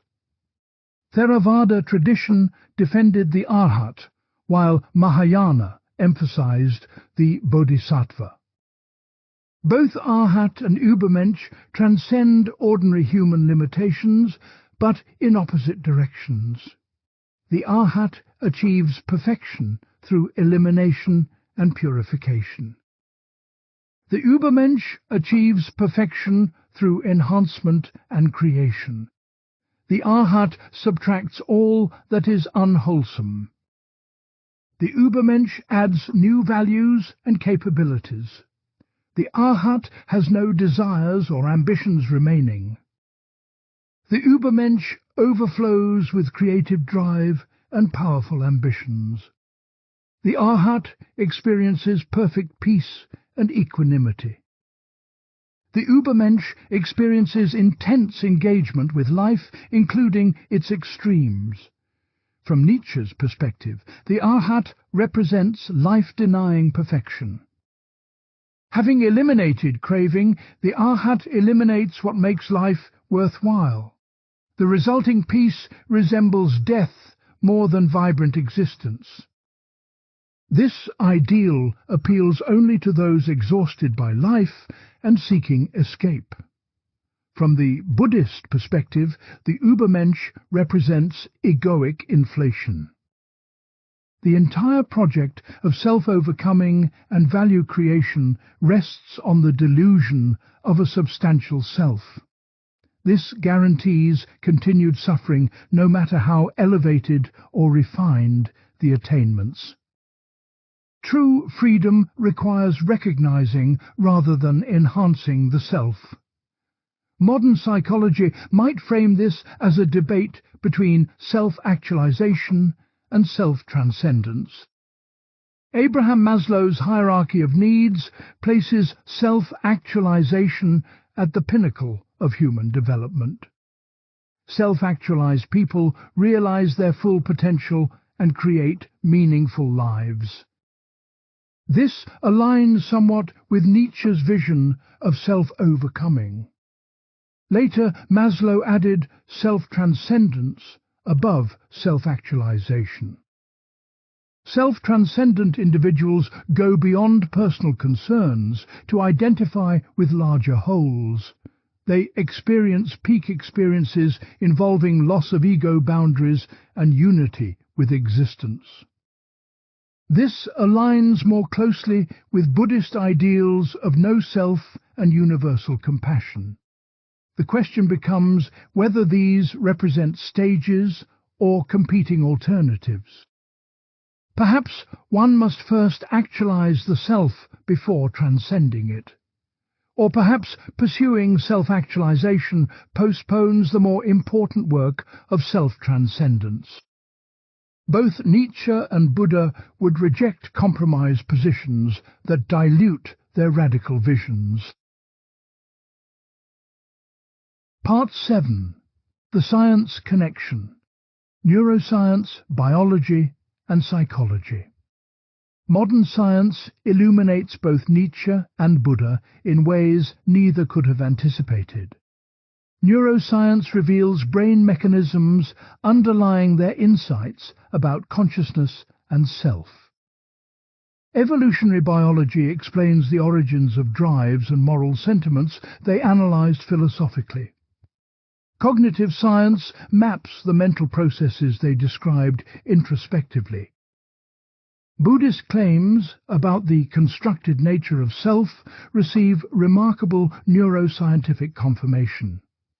The brain creates the illusion of a unified subject through distributed processes. No central location houses consciousness or directs mental activity. Instead, multiple modules process information in parallel and compete for dominance. Neuroscientist Michael Gazzaniga's split-brain research demonstrated consciousness can be divided without subjective awareness. When the corpus callosum connecting brain hemispheres is severed, each hemisphere operates independently. The left hemisphere generates explanations for actions initiated by the right hemisphere. This reveals the interpreter module that creates coherent narratives about behavior after the fact. Research on the default mode network reveals neural correlates of self-referential thinking. This network activates when people engage in autobiographical memory or future planning. It includes the medial prefrontal cortex, posterior cingulate cortex, and precuneus. Experienced meditators show reduced default mode network activity during practice. This correlates with decreased self-referential processing and enhanced present-moment awareness. Studies using functional magnetic resonance imaging have tracked changes from meditation practice over time. 8 weeks of mindfulness training produces measurable alterations in brain structure and function. The hippocampus shows increased grey matter density, improving memory and emotional regulation. The amygdala shows decreased grey matter density, reducing reactivity to threats and stressors.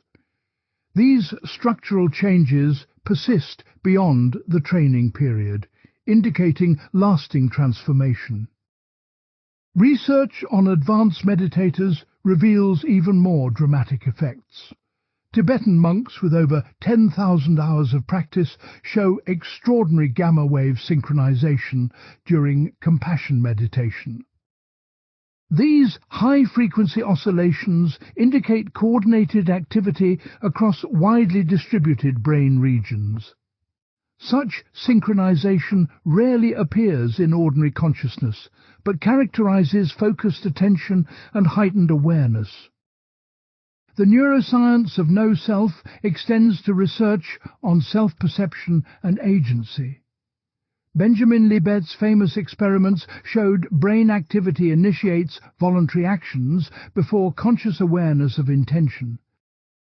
Readiness potentials appear in motor cortex hundreds of milliseconds before subjects report deciding to act.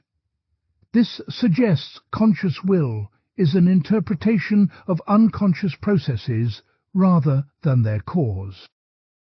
More recent work has complicated Libet's findings, but confirmed the general principle. Conscious intentions do not initiate action in the way we subjectively experience. The sense of authorship is constructed after motor commands have already been issued. This aligns with both Nietzsche's and Buddha's rejection of the free will doctrine.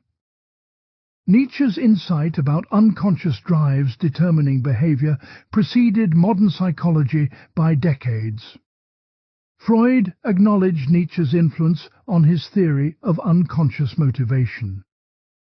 Contemporary cognitive neuroscience has confirmed that most mental processing occurs outside awareness. Estimates suggest over 90% of brain activity remains unconscious. Research on implicit attitudes reveals how unconscious biases shape perception and behavior. People consciously endorse egalitarian values while harboring automatic prejudices against outgroups. These implicit attitudes predict behavior better than explicit self-reports in many contexts. The disconnect between conscious beliefs and unconscious processes supports Nietzsche's skepticism about rational self-knowledge. The neuroscience of emotion regulation validates aspects of both philosophical approaches. Emotion regulation strategies fall into two broad categories: cognitive reappraisal and attentional deployment. Cognitive reappraisal involves reinterpreting emotional stimuli to change their meaning. This aligns with Nietzsche's emphasis on perspective and interpretation shaping experience.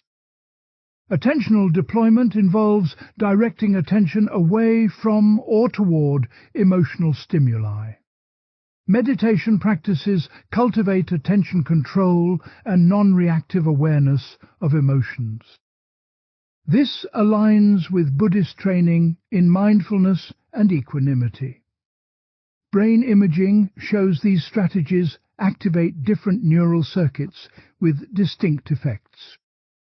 Evolutionary biology illuminates the origins of drives and moral sentiments both thinkers analyzed. Natural selection shaped human psychology to solve adaptive problems in ancestral environments.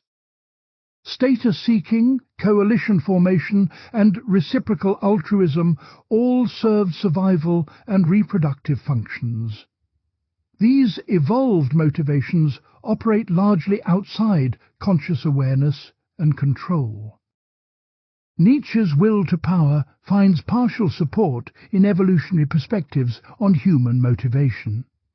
Humans universally seek status and dominance because these predicted reproductive success ancestrally. Achieving high rank provided better access to resources and mates.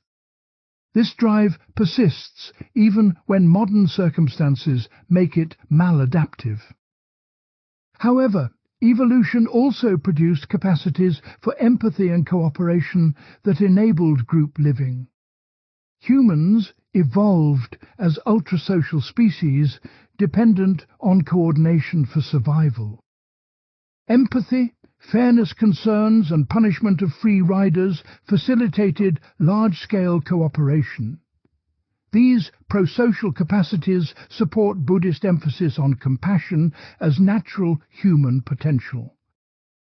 The debate between self-interest and altruism connects to evolutionary theories of cooperation. Kin selection explains altruism toward genetic relatives who share genes. Helping relatives survive ensures one's genes propagate even without personal reproduction. This accounts for extreme self-sacrifice parents make for children. Reciprocal altruism explains cooperation between non-relatives in repeated interactions. Helping others who will likely reciprocate benefits both parties over time. Reputation and indirect reciprocity extend this to larger social networks. Even apparently selfless acts often generate status and reciprocal benefits. Nevertheless, humans sometimes help strangers they will never encounter again at personal cost. This genuine altruism may result from misfiring of mechanisms adapted for small group living. Or it may reflect group selection pressures favoring cooperators over free riders. The evolutionary origins of true altruism remain contested among biologists. Cognitive science research on concepts and categories supports Nietzsche's perspectivism. The mind does not passively register reality, but actively constructs experience through conceptual frameworks. Different languages carve up color space differently, affecting color perception. Cultural models shape what people notice and how they interpret ambiguous situations. Research on motivated reasoning reveals how desires and goals bias information processing. People selectively attend to evidence supporting preferred conclusions while ignoring contradictory evidence. They generate sophisticated rationalizations for beliefs serving emotional needs. This confirms Nietzsche's claim that truth-seeking often masks will to power. Yet, cognitive science also reveals universal features of human cognition across cultures. All humans categorize objects, infer causal relationships, and attribute mental states to agents.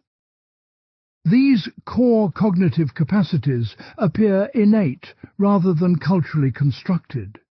This suggests limits to perspectivism and cultural relativism. The psychology of suffering receives empirical support from research on hedonic adaptation. People rapidly return to baseline happiness levels after positive or negative life events. Lottery winners and accident victims show surprisingly similar life satisfaction after initial adjustment periods. This hedonic treadmill supports Buddha's claim that external conditions cannot provide lasting satisfaction.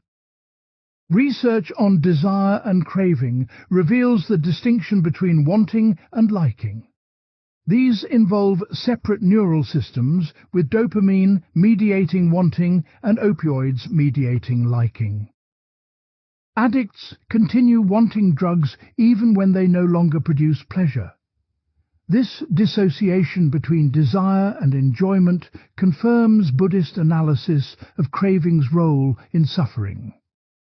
Studies of flow states and peak experiences validate aspects of both philosophies. Flow occurs during optimally challenging activities requiring full engagement. During flow, self-consciousness disappears and time perception distorts.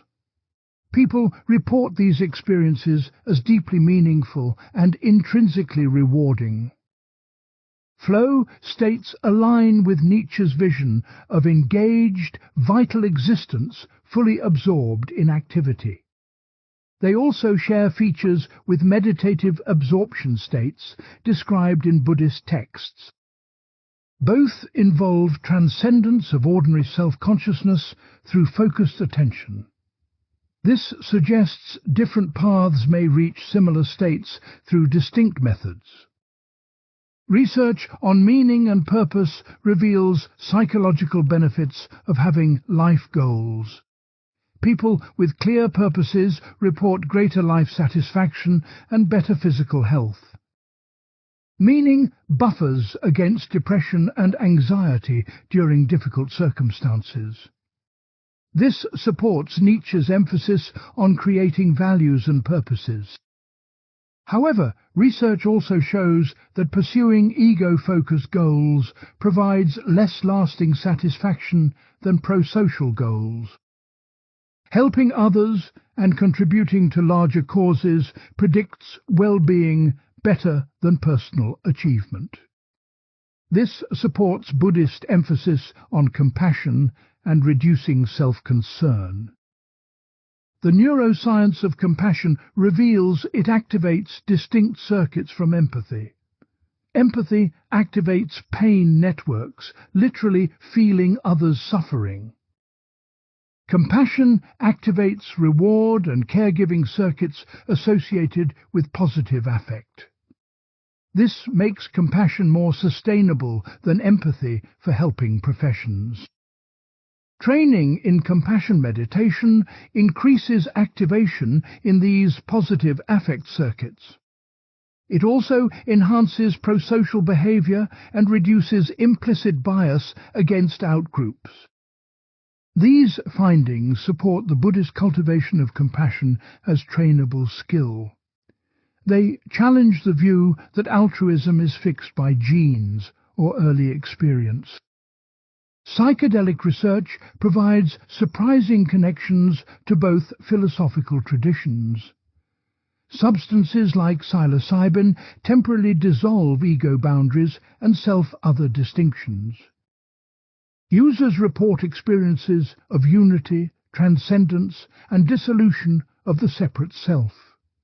These mystical experiences resemble descriptions in Buddhist meditation literature. Brain imaging during psychedelic states shows decreased default mode network connectivity. The same network that normally generates self-referential thinking becomes disrupted. This correlates with the subjective sense of ego dissolution and unity consciousness. Some researchers propose psychedelics could complement meditation for inducing transformative states. Long-term follow-up studies show lasting personality changes from psychedelic experiences. Users report increased openness, decreased authoritarianism, and enhanced concern for nature. These changes persist months after the acute drug effects have resolved. This suggests temporary ego dissolution can produce enduring shifts in values and perspective. However, psychedelics also carry risks of destabilizing effects and adverse reactions. Integration and preparation matter enormously for whether experiences prove beneficial or harmful. This highlights that altered states alone do not guarantee wisdom or transformation. The interpretive framework and subsequent practice determine long-term outcomes. Terror management theory provides evolutionary perspective on existential concerns. Awareness of mortality generates anxiety that humans manage through cultural worldviews and self-esteem. Cultures provide symbolic immortality through achievements that outlast physical death. Self-esteem buffers death anxiety by confirming one's value within cultural frameworks. This theory offers empirical support for Nietzsche's analysis of how values function. Cultural values are not discovered truths, but constructed defenses against meaninglessness. They serve psychological needs for security and significance in the face of death. Recognizing this undermines their claim to absolute validity. Yet, Terror management research also shows mortality reminders can increase both prosocial and antisocial behavior. Some people respond to death awareness with increased compassion and generosity. Others respond with hostility toward outgroups and defense of in-groups. The direction depends on prime values and cultural frameworks.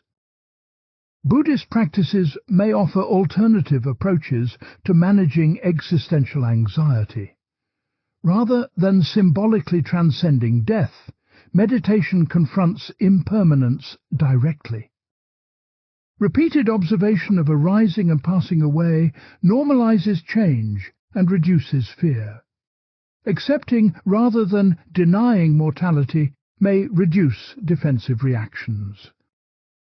The science reveals both philosophers captured genuine insights about human psychology.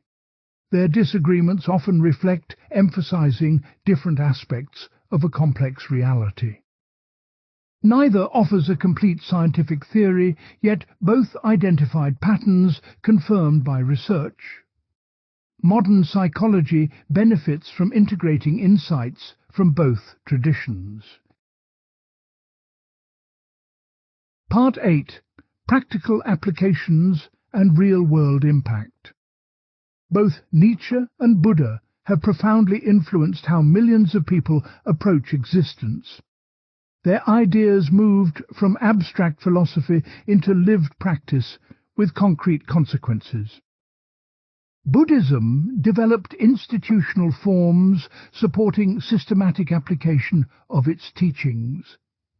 Nietzsche's influence remained more diffuse, but equally transformative for culture and thought. Buddhism established monastic institutions that have preserved and transmitted practices for millennia. Monasteries provide environments optimized for meditation and study away from worldly distractions. Monks and nuns dedicate entire lives to intensive practice under guidance of experienced teachers. This institutional continuity enabled Buddhism to refine its methods through countless generations. The Sangha, community of practitioners, forms one of Buddhism's three jewels alongside Buddha and Dharma. This community provides social support, accountability, and collective wisdom for individual practice. Group meditation intensifies practice through shared intention and mutual encouragement. Senior practitioners guide newer ones through difficulties and pitfalls on the path. Buddhism spread from India throughout Asia, adapting to diverse cultural contexts.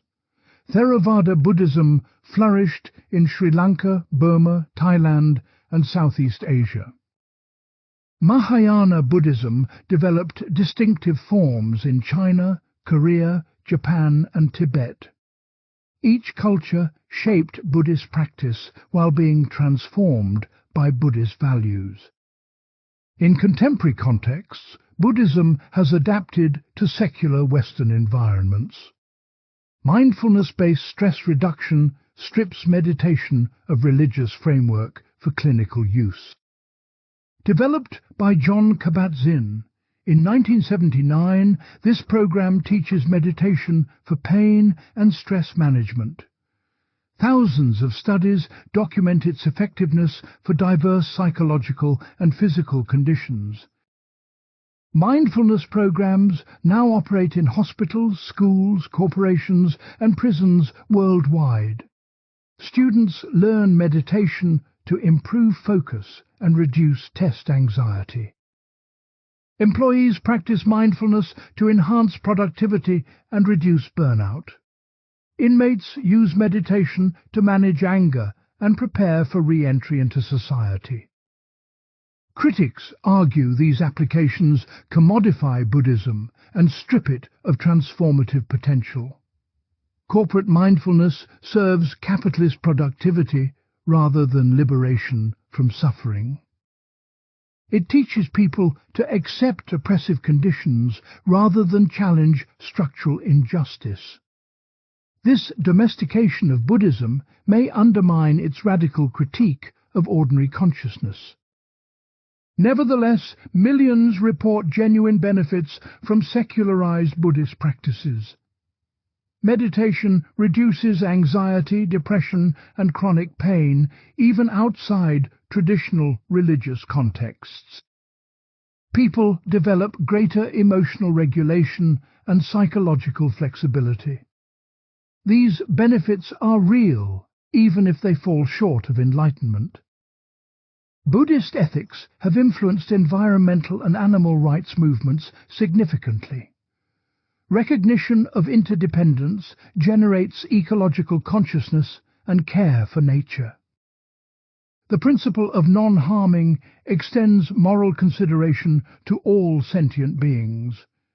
Buddhist activists have advocated for vegetarianism, conservation, and sustainable development.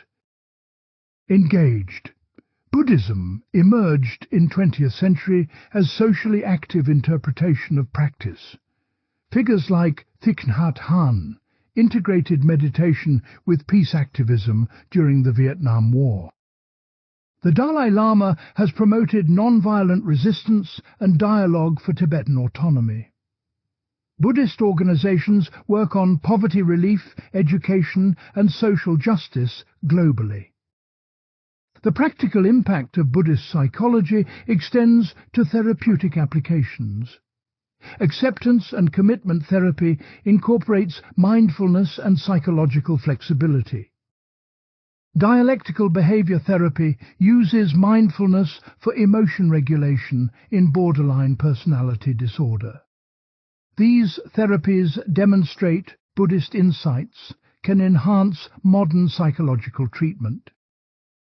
Nietzsche's practical influence took entirely different forms, lacking institutional structure. His ideas spread through intellectual and artistic movements rather than organized communities. Existentialism, postmodernism, and depth psychology all drew heavily from Nietzsche's thought.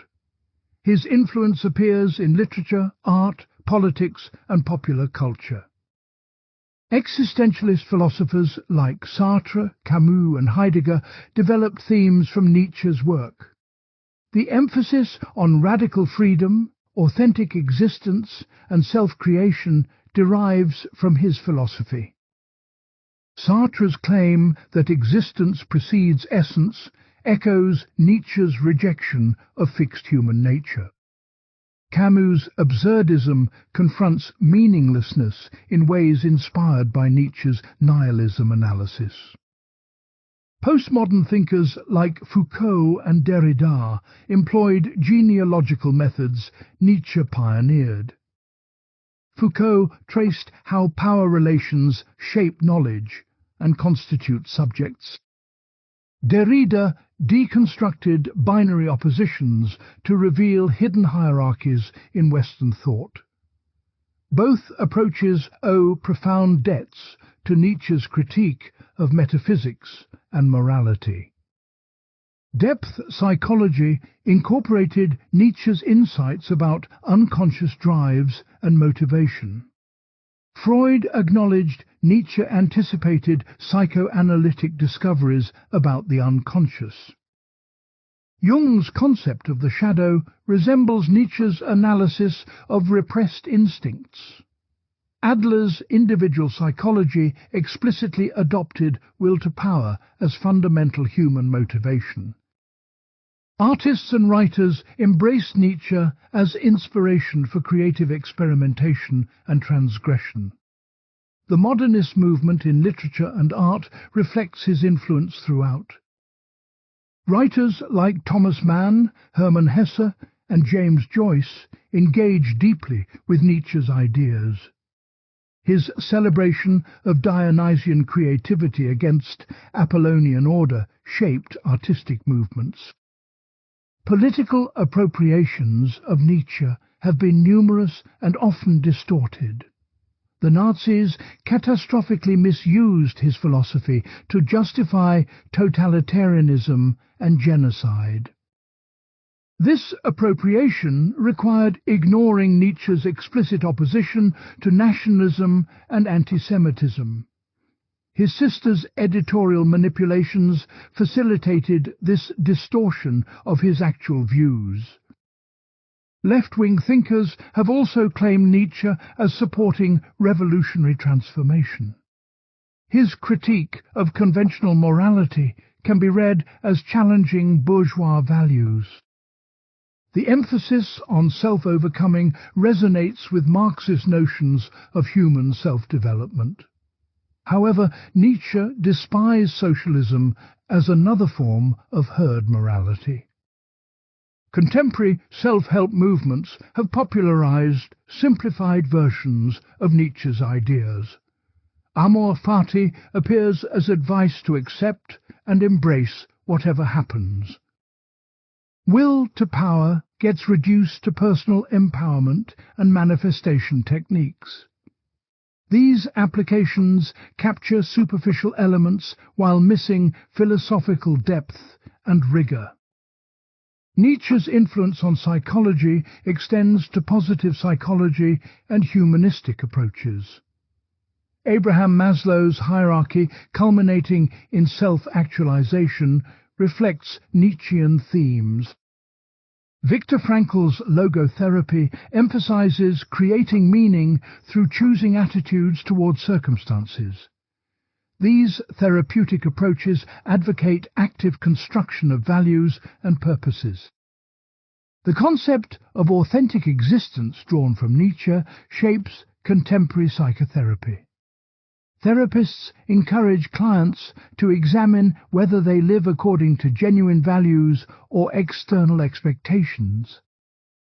Authenticity requires taking responsibility for choices rather than blaming circumstances or others. This emphasis on radical responsibility derives from existential philosophy rooted in Nietzsche. Education has been influenced by both thinkers in distinct ways. Contemplative education programs introduce meditation into curricula from elementary through university levels. Students learn mindfulness to improve attention, reduce stress, and develop emotional intelligence. Research shows these programs enhance academic performance and social-emotional skills. Nietzschean themes appear in educational philosophy, emphasizing creativity and critical thinking. Progressive education movements advocate self-directed learning over passive reception of information. Students should question authority and develop independent perspectives rather than memorizing dogma. This critical pedagogy owes debts to Nietzsche's emphasis on intellectual courage and independence. Both philosophies influence how people approach suffering in contemporary life. Buddhist-inspired approaches counsel accepting and observing pain without adding mental resistance. This reduces secondary suffering caused by fighting against unavoidable circumstances. Mindfulness helps people distinguish between pain itself and amplifying mental reactions to pain. Nietzsche-inspired approaches counsel transforming suffering into fuel for growth and meaning. Rather than eliminating suffering, one should extract value and lessons from difficulties. Adversity becomes opportunity for developing strength and deepening character. This reframing helps people find purpose in unavoidable hardships. The practical question becomes which approach suits different circumstances and individuals. Accepting circumstances beyond one's control reduces futile struggle and conserves energy. Actively striving to overcome obstacles builds competence and achieves concrete goals. Wisdom involves discerning when acceptance serves better than action, and vice versa. Both traditions emphasize practice over mere intellectual understanding. Buddhist meditation requires sustained daily effort over years to produce significant results. Nietzschean self-overcoming demands ongoing confrontation with one's limitations and fears. Neither offers quick fixes or guarantees of success. The institutional advantage Buddhism possesses enables systematic transmission across generations. Teachers guide students through predictable challenges and prevent common mistakes. Texts preserve detailed instructions for practices and map stages of progress. Community support sustains motivation during difficult periods. Nietzsche's individualistic approach lacks these structural supports, but offers different advantages. Practitioners need not adopt foreign cultural frameworks or religious beliefs. The philosophy integrates naturally with active engagement in worldly pursuits. It celebrates rather than renounces creative achievement and cultural contribution. Contemporary culture shows influence from both traditions in tension with each other.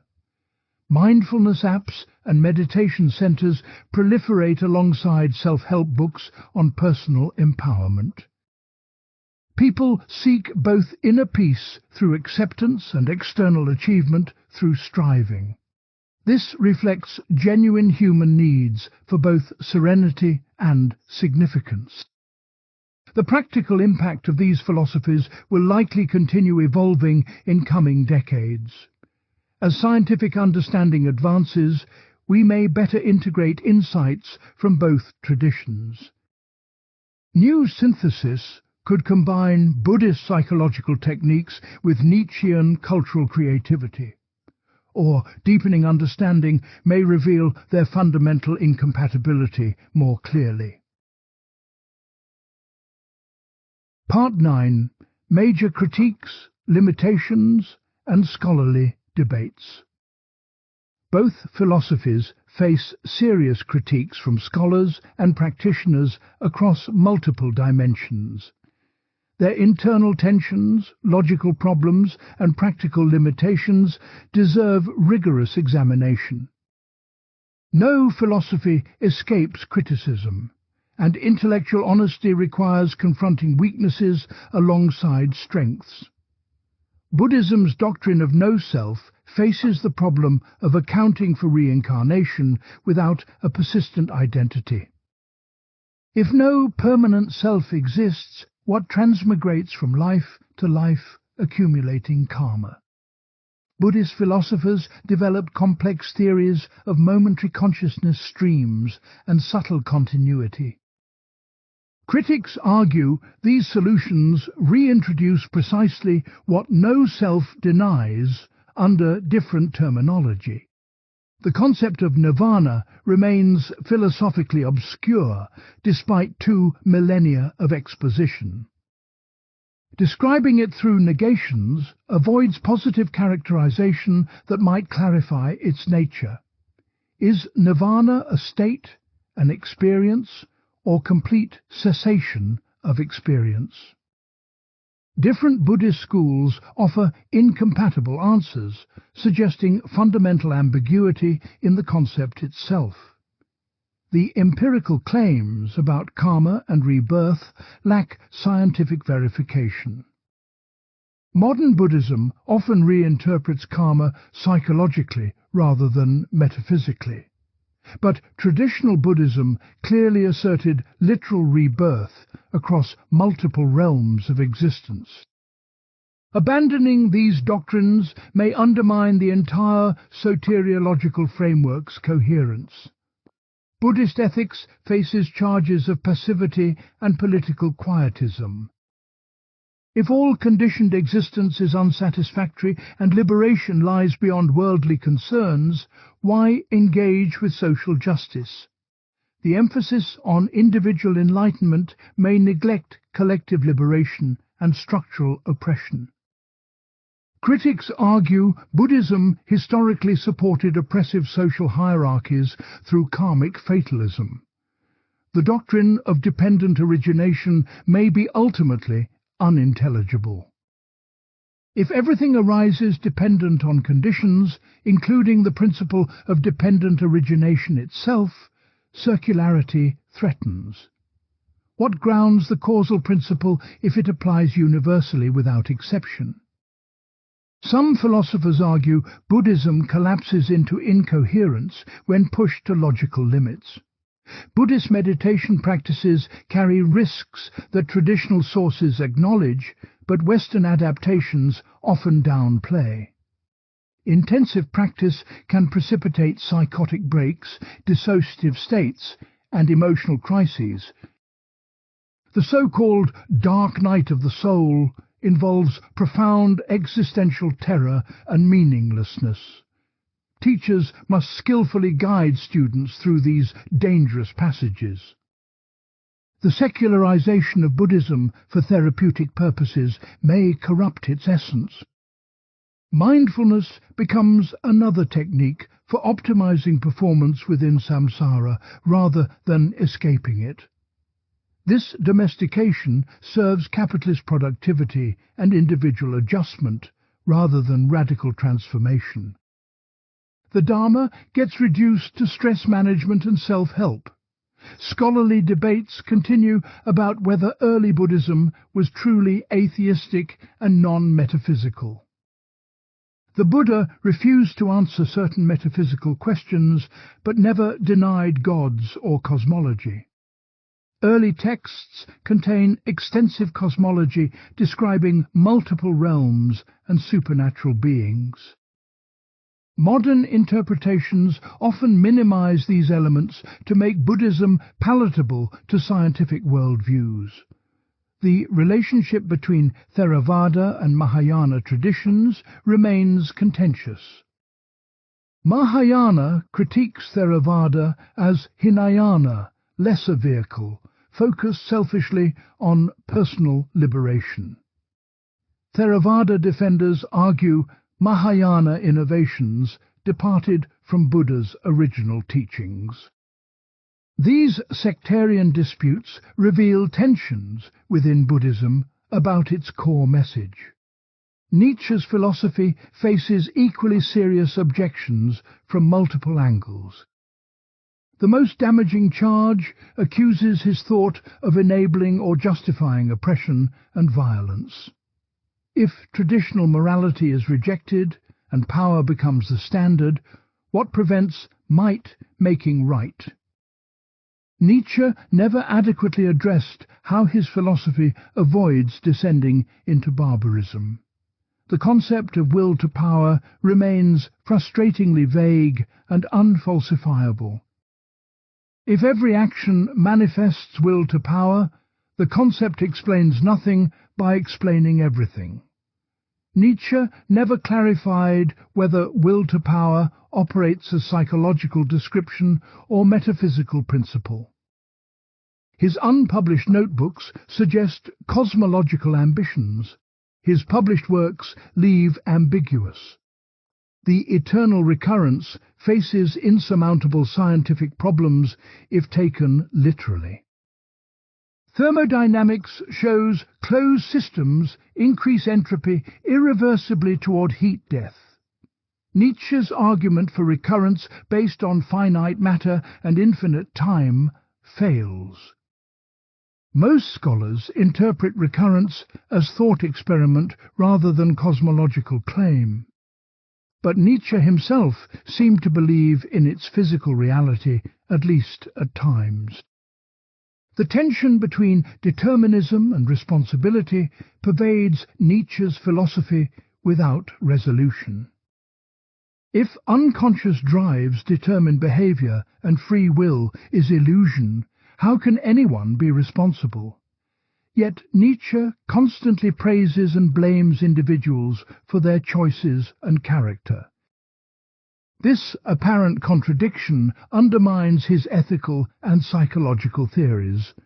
Nietzsche's critique of compassion and equality appears morally repugnant to many readers.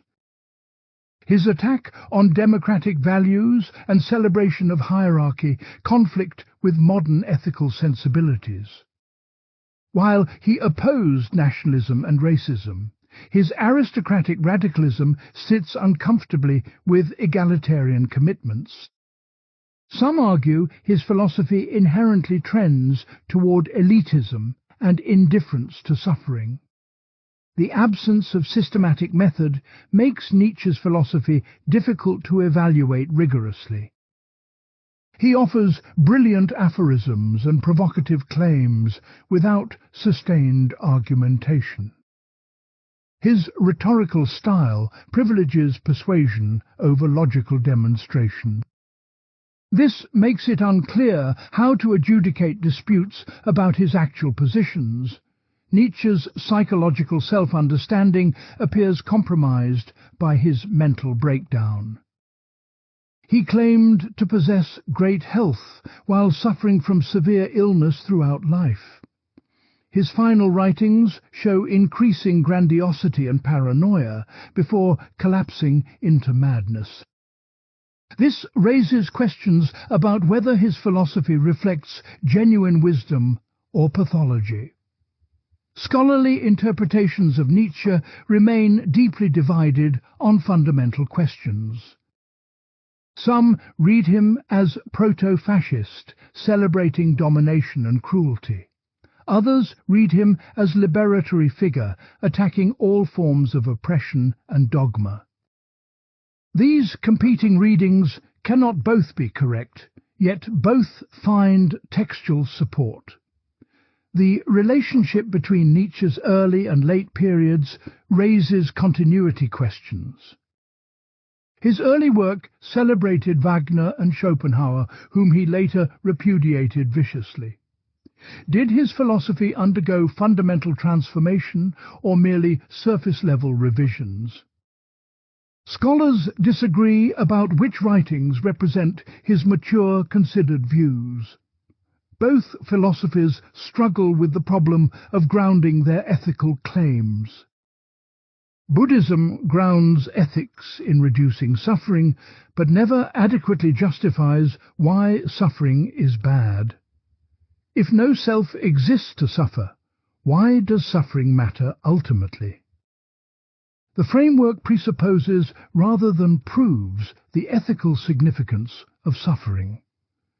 Nietzsche grounds ethics in life affirmation, but never explains why life should be affirmed. His appeals to health, strength and power simply assert values without justification. Someone who rejected these values would find no purchase in his arguments. Both philosophies ultimately rest on intuitions they cannot prove to skeptics. The practical limitations of both approaches become apparent in application. Buddhist enlightenment remains extraordinarily rare even among dedicated lifelong practitioners. Most meditators achieve modest benefits rather than radical transformation. This suggests the path may be far less reliable than traditional claims suggest. Nietzschean self-overcoming lacks clear criteria for success or methods for achievement. Without systematic practice or community support, individuals flounder seeking amor fati.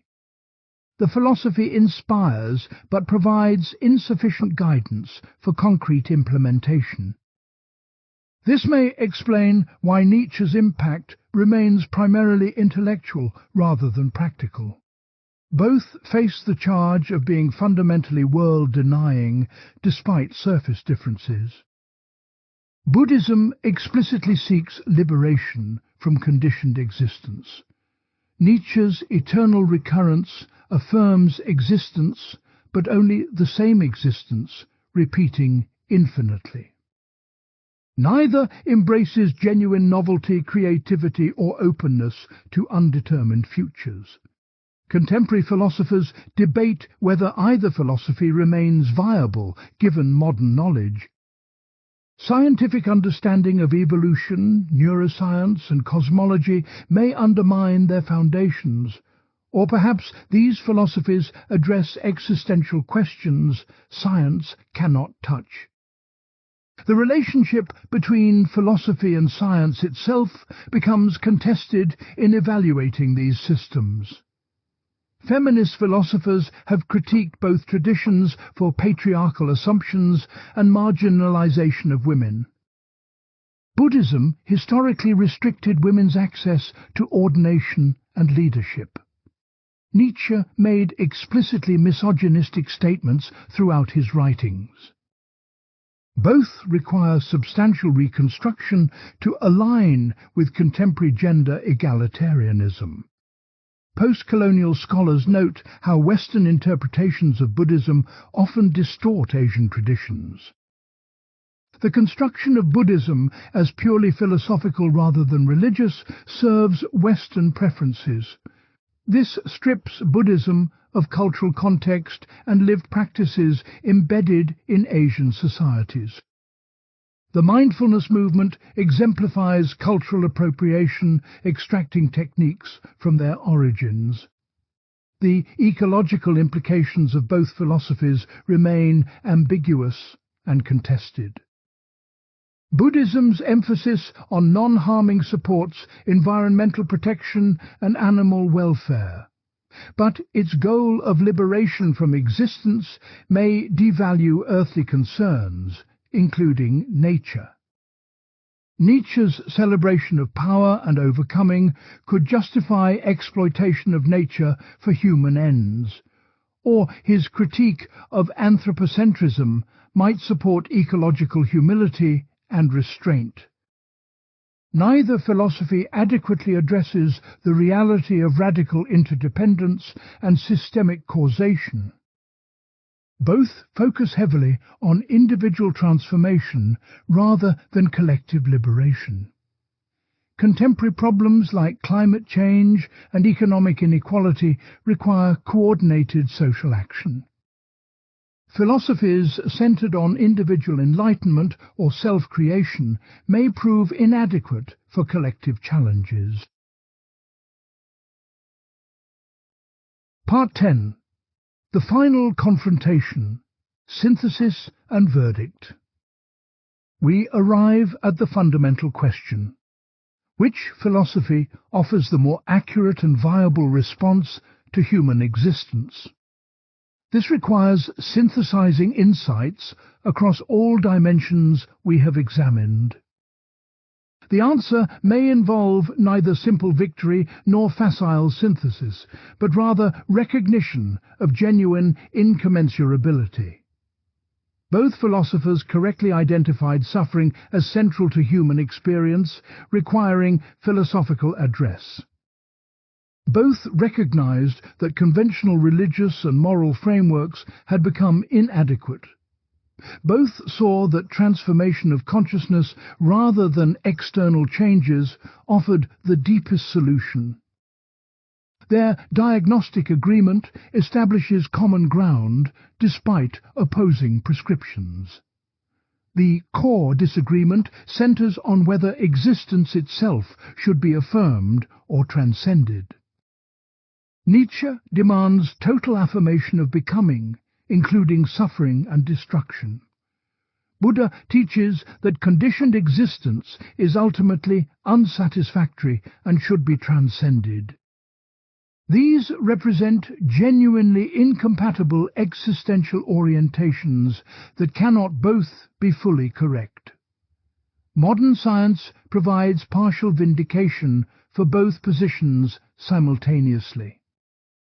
Neuroscience confirms Buddhist insights about the constructed nature of self and efficacy of meditation. Evolutionary psychology validates Nietzschean emphasis on drives, power-seeking, and unconscious motivation. The brain operates largely as both described, suggesting each captured different aspects of psychological reality. The Buddhist analysis of suffering's mechanics appears more scientifically accurate than Nietzsche's. Craving and attachment do generate much human misery through predictable psychological mechanisms. Research on desire, hedonic adaptation, and meaning confirms that external attainments provide limited satisfaction. The hedonic treadmill operates as Buddha described 25 centuries ago. However, Nietzsche correctly identified that drives and desires constitute rather than merely corrupt human nature. Complete elimination of craving would require such radical alteration that the resulting being hardly counts as human. Evolution shaped us as wanting, striving creatures for whom desire drives survival and reproduction. This suggests Buddhist liberation may be biologically implausible for most people. The practical effectiveness of Buddhist methods has been empirically demonstrated more clearly than Nietzschean approaches. Meditation reliably reduces suffering and increases well-being according to numerous studies. The systematic path provides concrete practices that millions have successfully applied. Nietzsche offers inspiration but no comparable method for transformation. Yet Buddhism's practical success may come at the cost Nietzsche identified: reduction of vitality and engagement. Meditation cultivates equanimity and detachment that can shade into apathy and withdrawal. The most dedicated practitioners often renounce worldly achievement and creative contribution. This withdrawal may represent exactly the life negation Nietzsche diagnosed. The question becomes whether vitality and creative engagement necessarily involve suffering. Nietzsche argued that great achievement requires accepting associated pain and struggle. Buddha suggested that craving rather than activity itself generates suffering. One might act vigorously without attachment to outcomes, enjoying process rather than seeking results. This points toward a possible synthesis that neither philosopher explicitly endorsed. Perhaps wisdom involves discerning which desires serve flourishing and which perpetuate suffering needlessly. Not all wanting equals the problematic craving Buddha identified. Not all acceptance equals the life denial Nietzsche attacked. Contemporary positive psychology suggests human flourishing requires both hedonia and eudaimonia. Hedonia involves pleasure and positive emotions in the present moment. Eudaimonia involves meaning, growth, and realization of potential over time. Balanced lives include both dimensions, rather than exclusively pursuing one. Buddhist practice cultivates hedonic well-being through equanimity and non-reactivity to circumstances. Nietzschean self-overcoming cultivates eudaimonic well-being through meaningful projects and achievement. Perhaps optimal human development requires integrating both approaches judiciously. This synthesis would honor truth in each philosophy while avoiding their respective extremes. The ethical question admits no easy resolution between their opposing values. Universal compassion and hierarchy of excellence represent conflicting moral visions. Contemporary ethics generally sides with Buddhism's egalitarianism over Nietzsche's aristocratic radicalism. Yet something troubling remains in reducing all value to preventing suffering. Human achievements in art, science and culture do seem to possess intrinsic worth beyond their effects on suffering. A universe containing Mozart's compositions and Einstein's discoveries appears more valuable than one without them. This intuition supports Nietzsche's emphasis on excellence and creativity as values. But this must be balanced against causing suffering to others in pursuing greatness. The Buddhist framework provides clearer ethical guidance through principles of non-harming and compassion. Nietzsche offers no systematic ethics, and his fragmentary suggestions often appear morally troubling. For practical ethics guiding behavior in complex social situations, Buddhism proves more reliable. For inspiring individuals to transcend mediocrity and create value, Nietzsche proves more effective. The metaphysical questions they addressed may ultimately exceed philosophy's capacity to definitively resolve. Whether reality possesses inherent meaning or consists only of interpreted perspectives cannot be conclusively determined. Whether consciousness continues after death or not remains empirically inaccessible to living investigators.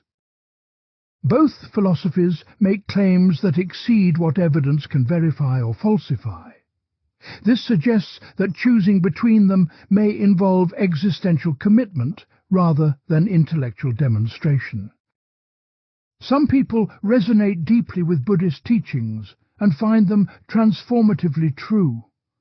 Others find Nietzsche's philosophy liberating and illuminating in ways Buddhism is not. Temperament, life experience and values shape which philosophy speaks to individual circumstances. The historical impact of both philosophies demonstrates their enduring power despite limitations. Buddhism shaped Asian civilizations for millennia and now influences global culture. Nietzsche transformed Western philosophy and culture from existentialism through postmodernism. Both provoked fundamental rethinking of what it means to be human. Their continuing relevance derives from addressing perennial human concerns that science alone cannot resolve. How should we relate to suffering, mortality, meaning and value in our lives? These existential questions admit multiple reasonable responses reflecting different priorities and assumptions. Neither Nietzsche nor Buddha provided final answers applicable to all people in all circumstances. A mature philosophical stance may recognize truth in both while remaining critical of each. Buddhist analysis of suffering and methods for reducing it offer genuine value. Nietzsche's celebration of creativity and critique of life denial contain important insights. We need not choose exclusively, but can learn from both selectively. The ideal might combine Buddhist psychological techniques with Nietzschean cultural engagement. Meditation provides tools for managing reactivity and cultivating equanimity. Creative work and meaningful projects provide purpose and self-expression. Compassion guides ethical behavior, while excellence inspires achievement. This synthesis would reject Buddhist withdrawal from worldly activity as unnecessary for liberation. One can engage fully with life while maintaining non-attachment to outcomes. It would also reject Nietzsche's dismissal of compassion as weakness or decadence. Empathy and care represent sophisticated capacities rather than failures of strength. The resulting philosophy would be neither Buddhist nor Nietzschean, but rather pragmatic integration. It would draw tools and insights from both without dogmatic adherence to either system. This approach respects wisdom in traditional philosophies while adapting them for contemporary contexts. It acknowledges that ancient thinkers captured important truths while remaining fallible and limited. The deepest disagreement may prove irresolvable within philosophical discourse itself.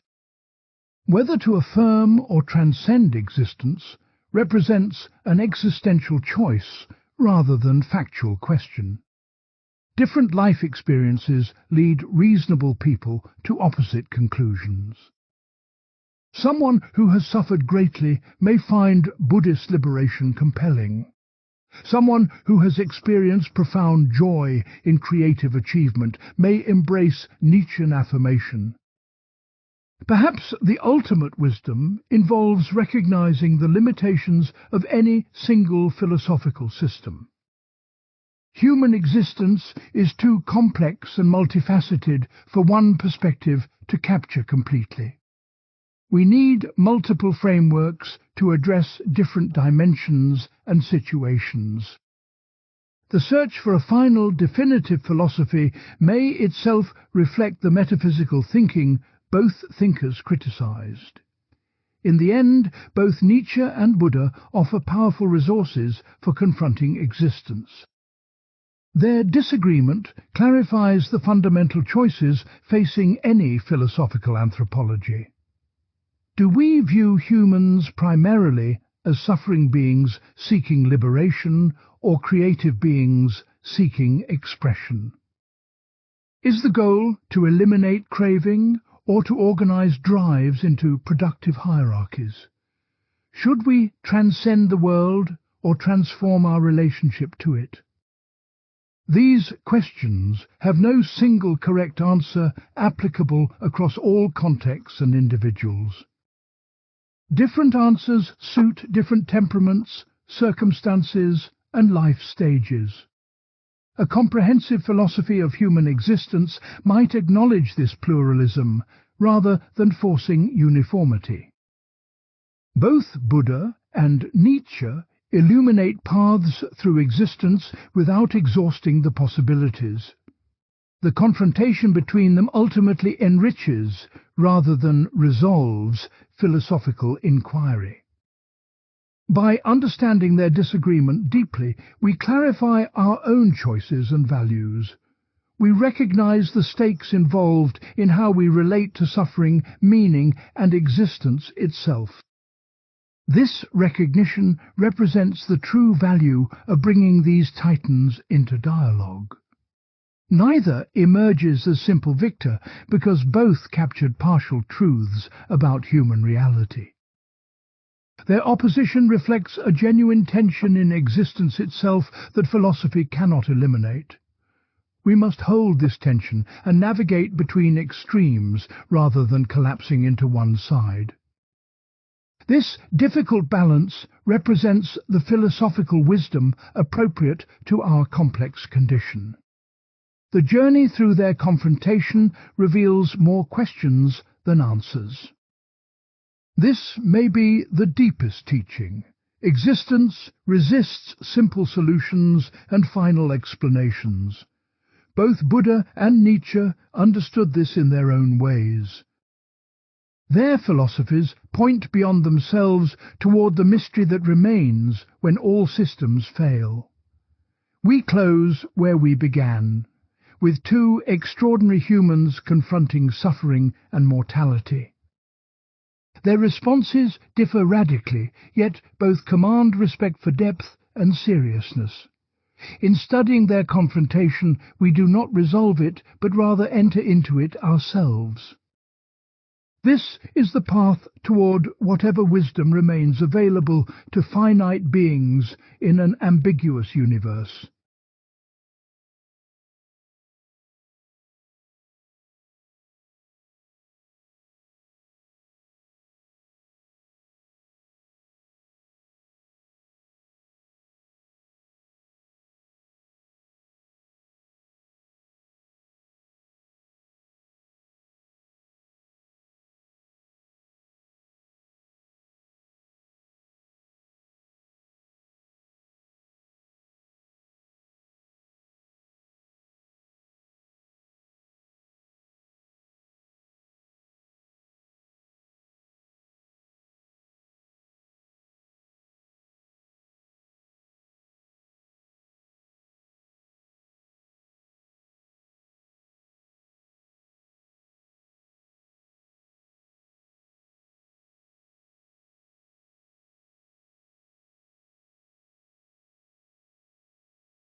I hope you enjoyed today's philosophy lesson. I would love to hear your comments and your thoughts. Thank you.